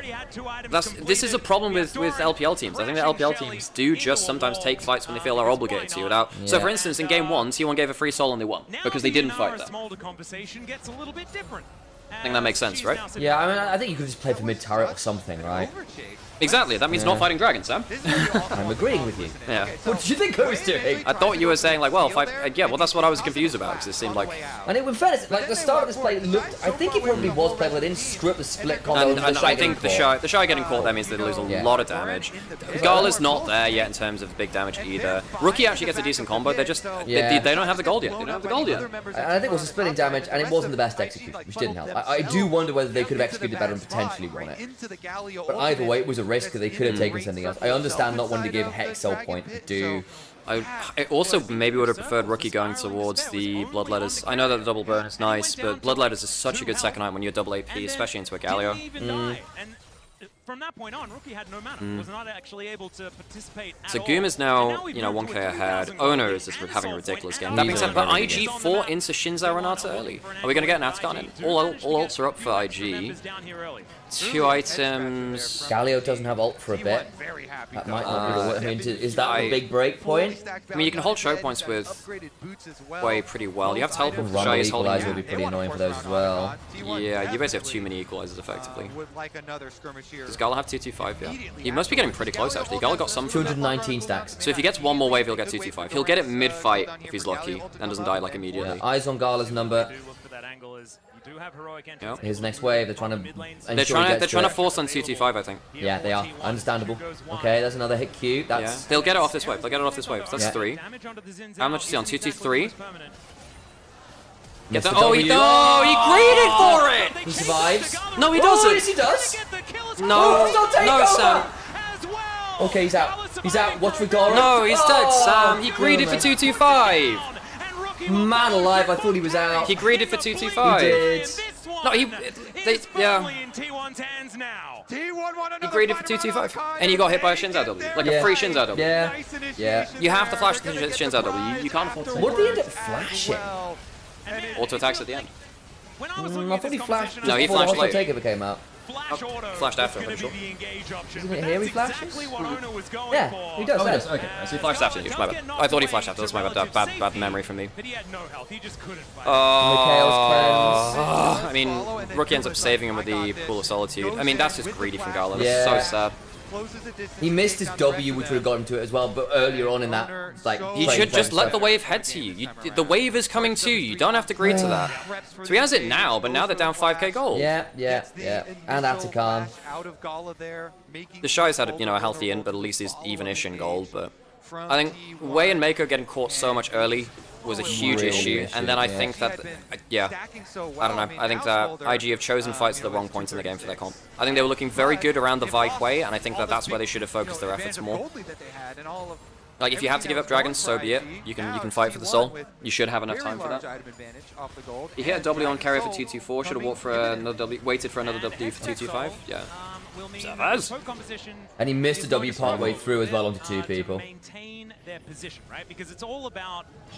Gala flash late. I think he should have just flashed the Shinzo W. Okay, Ona doesn't have flash. That's very good damage. Before Hex Soul.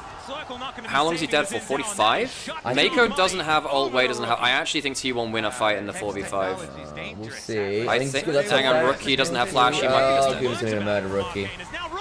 Oh, it's so close! Yeah, it doesn't matter. Doesn't matter. The equalizer doesn't do anything here, I don't think. And I was just saying that they do probably lose in the 4v5.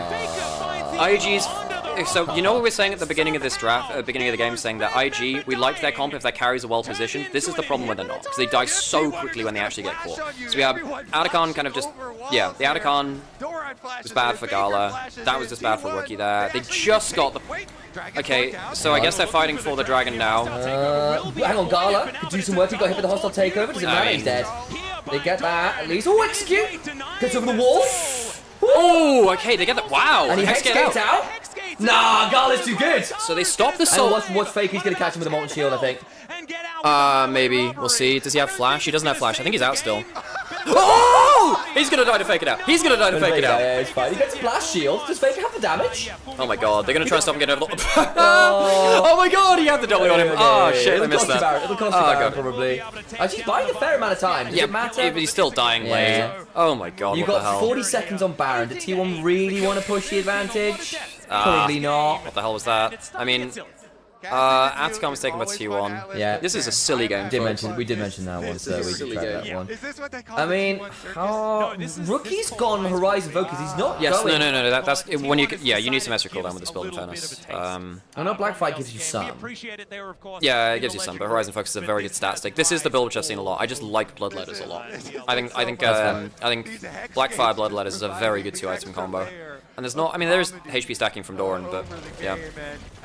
Well, we did say Ona needed a good game for this to be T1 favored, and he's had a very good game. Ona was not great in the first 2 games, but this very has good. been very good, yeah. Yeah. I think between Chainlace Crushes and the 2 items, he's very Isn't Rumble going Bloodletter? He is now, yeah, but I actually really like it on Quake, because he's more likely to apply it before the equalizer goes down.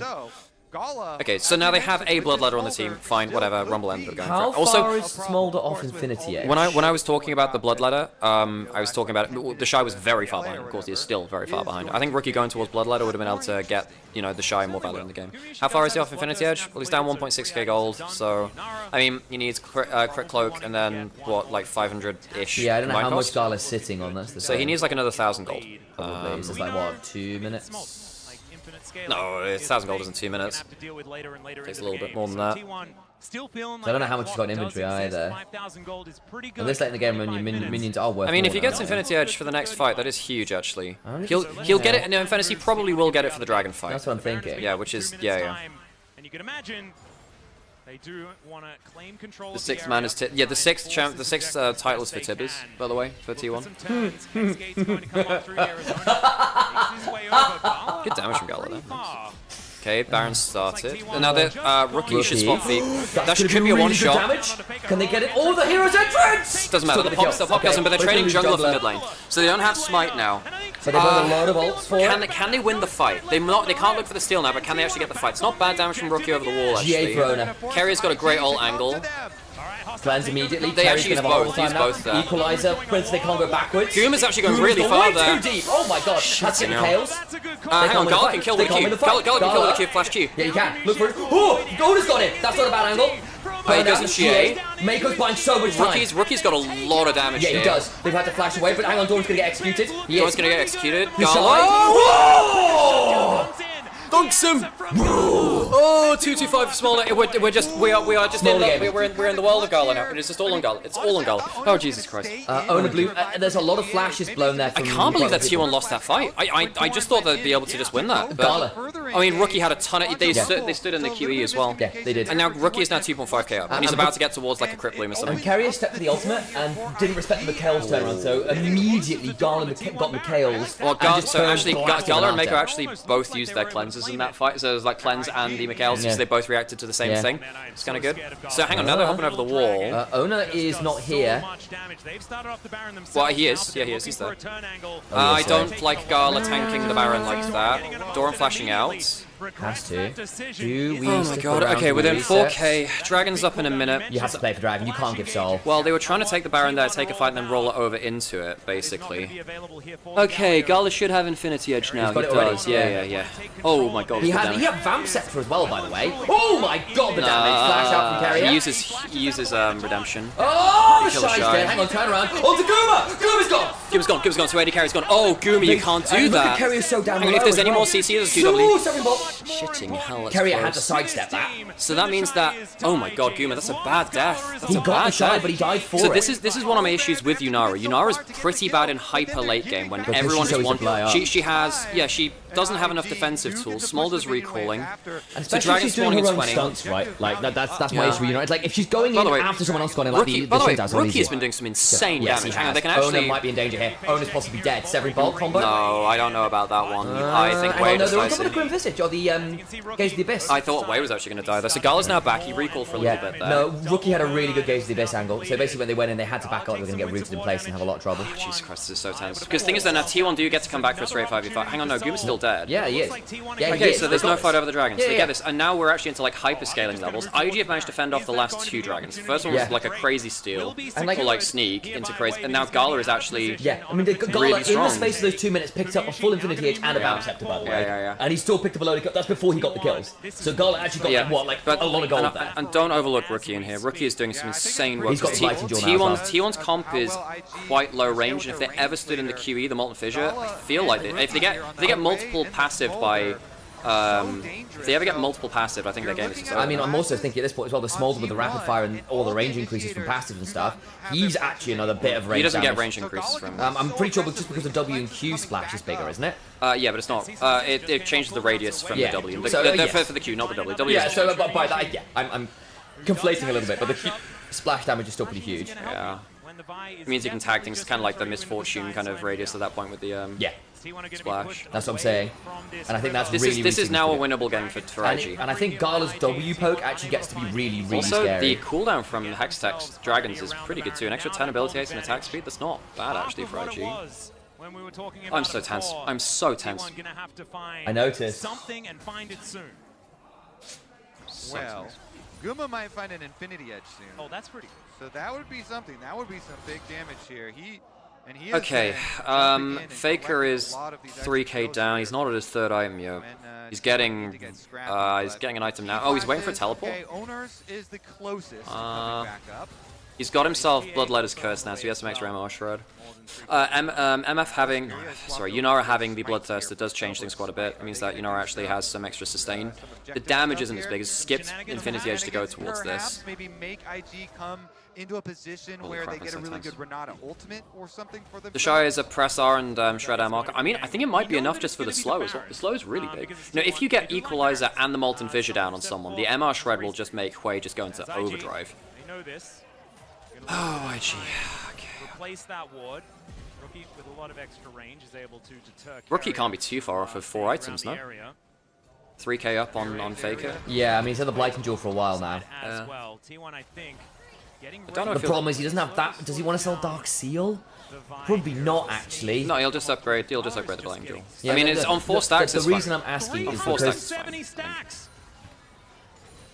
No, I get it if it was like on 10 stacks, but on 4 stacks, I think Dark Seal is like less valuable, right? At least that did get changed. He has enough gold for my question. Yeah, you do need a lot more stacks. My question was whether he was only going to be on components. At which point is it worth selling for the blasting rod, or does he have enough to go towards Void Staff? Yeah. And actually, does he want to stick on Dark Seal just for the additional bit of stacking? Hang on, Wei gets hit with a W. Flash is over. Oh, Wei, he didn't have. He tried to clear a control ward. He tried to clear a control ward. Hang on, turnaround's not bad, but it's not enough. The damage wasn't there. That's a bad mistake by Wei. Oh, that's Baron. So that's probably. I mean, they can still fight. I mean, that's good damage from Gala. There, actually, QW misses. Redemption used. W over the wall onto Mako. Gala needs to be a little careful here. Actually, Ona can still. No, Ona can't flash over. Gala can do a lot of work here still. Hang on, the show. They're taking so much damage from this Smolder. They just want to take Baron. They just want to take Baron. They don't want to fight. So IG lose Wei. He tried to clear a control ward. He died for it. He got hit by the wind becomes lightning. Ona has been very good with his W's. He has been. He's been by far the best. I think Ona's been the best player on the Rift alongside Rookie. This game, yeah. This game, yeah, for sure. That's what I'm talking about. I think, yeah, for sure. I think, probably followed by Keria.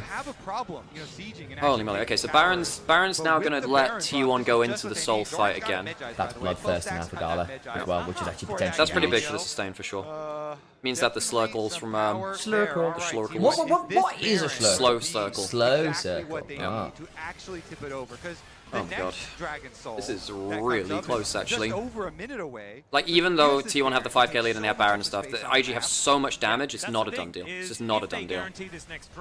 3 grubs for Dragon. There's 3 grubs to T1 and they can actually start using them now. Good, here's the Abyss. Yeah, I mean, Huey does have a ton of wave clear, which does help. God damn, it's some good damage. Oh, I was 7 Bolt just took carry down to a 3rd. Yeah, did Gala get some splash damage? No, because the Q was like, that would have actually killed. That would have actually He's killed. got Sorcerer's Elixir in. I think that makes sense, because you're fighting in 30 seconds for what could be, like, game-changing. There's the... What's the angry one for Gala? Huh? The elixir that gives you damage. Wrath, thank you. Yeah, and that gives you that physical vamp, basically. Boxing up. I don't blame Wei him. has GA. Wei does have GA. That's actually a pretty big breakpoint for him. There's a GA for Owner as well, and he has more, so he's you know, he's pretty scary. Ready and willing to use it. He needs to not poke Guma. He needs to actually find ways to poke someone else. If he can get... That's not bad. Good damage. Wow. Because I think that Gala and Huey probably do enough poke here to continue threatening T1 if they're just sat there taking it and you interrupt the back. Oh my god, that's just interrupt the back. That's huge, isn't it? Dragon's alive now, and Doran does have Zhonya's ult and teleport. Yeah, he can get back in. Yeah, he'll be here. We're flipping. So IG get them... I don't know about this, we're just fully flipping. We're just fully flipping. If you give up Hexol, it's doomed. Oh, Wei's going to go berserk and they fail. And they do get it. Yeah, that's it. That's it. They shouldn't have fought that. You didn't. Yeah, I mean... I get they were trying to find the moment while Doran was gone. IG's... like, the objective play is just not as good for No, it's not. No, it's not. GG. The objective play is just not good in this game. Goodbye. Oh man, I mean, all you have to do is slow down and poke them out again. Just slow down, poke them out again. You got the teleport, you don't have to start the dragon. You have the range advantage, poke them out. Yeah, they decided that Doran backing was enough of a window, and it just wasn't. No, and that was a huge mistake. They have Baron buff recalls, they have teleport, they have Hex Gates, they have Galliwall. There's no way he's not getting back in time for that. Yeah. So IG realistically should have been 2 up in the series. They're now down 2-1. And I don't know. It's been competitive at least. It has been competitive, but I mean, T1 have been way more confident at objective setups. I think their Atacons have been better. I think that their Dragons have largely been better too. Like, T1 are a scary team, folks. They're a scary team. It was close until it wasn't. Yeah, I mean, you make one mistake against T1 and the game just ends, really. Yeah, and I think the moment Wei got picked to give Baron, it put a bit of a timer on. And the Hex Soul being there as well, that threat just with him very difficult to manage, because they were like, then you were forced to fight more than you were earlier, and IG were taking fights that maybe they didn't have to. Look, there was the Soul Point fight, was like, look, you didn't have to take that fight, but you did, and it looked like it could have been winnable, but then you have to execute it better. Splitting your damage, having the Shy getting caught out isn't going to be good enough. Posture check and hydrate, we can do that. We can do that. Okay. Oh, IG. This was a winnable series. This is a winnable series, actually. They need to not get tilted. They need to not get tilted. I mean, getting silver scrapes for the first best of 5 would be kind of insane, I will say. I will say T1 have been significantly better at closing with an advantage. Like, they've just been so much cleaner at closing games. They've been way better around late game objectives. I think they're very good at, you know, I think in game 2, IG were much better at stopping T1's crazy flanks, which they were looking for. Yeah, they TP'd like every fight, it just didn't work out that often. Yeah, because it was also not the best. Because IG had like good warding in place. Game 3, I mean, the early game was a mess. They were taking fights they didn't need to. Yep. Like this fight, they didn't need to take this fight, realistically.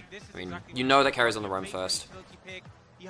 Like, this one's okay, I suppose, and then the overstay is the problem. Like, I don't know, man, the Shy's not been excellent. Especially when, you know, you've got a Smolder that's never coming to this 5-season top lane, right? Having an 80 carry compared to no 80 carry is a big difference. Yeah, and I think Owner just getting donated all those early kills, they gave T1 such a platform to work off. Because T1, when Owner's a legitimate threat and playmaker, it's just a very different team. Exactly, like, this fight is not necessary. Like, mid lane is getting completely punished. This is a great game. This fight is not necessary. It's a statement we could have said a number of times this game. But, like, he is Apparently, the League Awards will be held in November.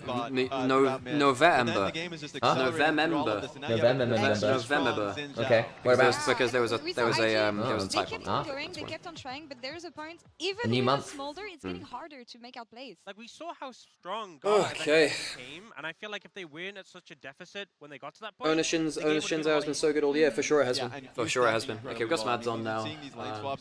Oh, that was such a winnable game. It was such a winnable game as well. It's just another game where I feel T1 like are just too good at late game objectives. And if his team wasn't like putting themselves in a hole, this would be a completely different series. Is it going to be enough for them to come Galio has LPL's Kryptonite? That's not true. I mean, in fact, IG were very good against Galio this year. They would pick stuff like Swain into it and it worked very, very well. Galio's actually been not a problem for LPL teams on the whole. In fact, they've been quite good at playing it. Yeah. Because I think Knight is one of maybe the top 2-3 best Galio players in the world. Yeah, it really is like Chovy Knight, really. Yeah. Sorry, him, Faker, Chovy, Chovy, and Knight are the 3 best Galio players. And you look at HLE versus Genji, HLE versus BLG last year in Worlds. You know when Elk got that crazy outplay on Kaiser? Realistically, that's actually Knight on Galio doing his stuff. But yes, it's a little hot in the venue too. A lot of people here, of course. Yeah. Right. The sun is beaming. It was so winnable for T1. True. Yeah, no. T1 are playing very well. Their late game objectives are very, very good. And this is the reason we were like, man, why did it have to be these 2 teams in playing? Because they're both really good at their best. I think IG have definitely leveled up since playoffs. They've come in looking a lot sharper. Hey, what I would argue is that playoffs was a slump. This is more close to what we saw from IG. And also, like, I mean, for a lot of teams, like, oh, T1 have an international buff. We have no idea whether IG have an international buff, right? Because we haven't seen them international for years and years. Does this roster have an international buff? Position as well, like an Enchanter support, that would be nice. But for me, just put on the Oran duty. I think this team has been doing. Yeah, but I think not having a tank for the show really hurt. I think the show has been much better on tank TT. Saving grace for IG is that T1 have lost most of their game 4s this year. That is narrative and doesn't actually really apply much in terms of the analysis, sadly, though, for me. Like, I suppose there is a trend. I mean, the big thing for me is that IG goes back to blue side. That's the big thing for me. They go back to blue side, which I suppose they look more comfortable on. Although, that being said, I mean, this draft wasn't awful. And Lake of Insurance, I think the Yunara definitely did that there, but these games would be messy back and forth, so I think the game 2... Player of the game was Ona. Oh yeah, it looks like the Chinese stream are doing players of the game, but that's not going on to global. Making sure they have that scaling option when they get to the later stages. And we're going deeper and deeper into both teams' champion pool here. Again, playing in fearless draft. Any specific champion that we want to see so far? We see the goal graph. I think it's... every game has been back and forth. Maybe the most controlled game from T1 here. So yeah, IG's early game wasn't up to snuff in this game. And I mean, Gala greeting for 2-2-5 ran out to Khan was getting hit by like a shins out W. That just can't happen. I mean, like, I think you could see what he was. You can see why the greed happened. But T1 could see that too. Exactly. You could see like because we were both there. Like he's looking for the 2-2-5. Look for the 2-2-5. He looked for the 2-2-5. I swear, Wei didn't need to clear the ward. Yeah, Wei dying on Baron for that Baron ward as well was also really not great. Yeah. At least I feel like I am seeing people turn up and play, you know what I mean? There have been mistakes, there's been good punishes. Rookie and Faker both having pretty good series. The Akali that Faker lost, the Quay that Faker lost, but that Rookie lost rather. They both felt like good performances. No, I think would argue the Shy and Doran have probably been the least remarkable parts of their teams. Well, the Shy completely lost in game 1, right? Like, this should be realistically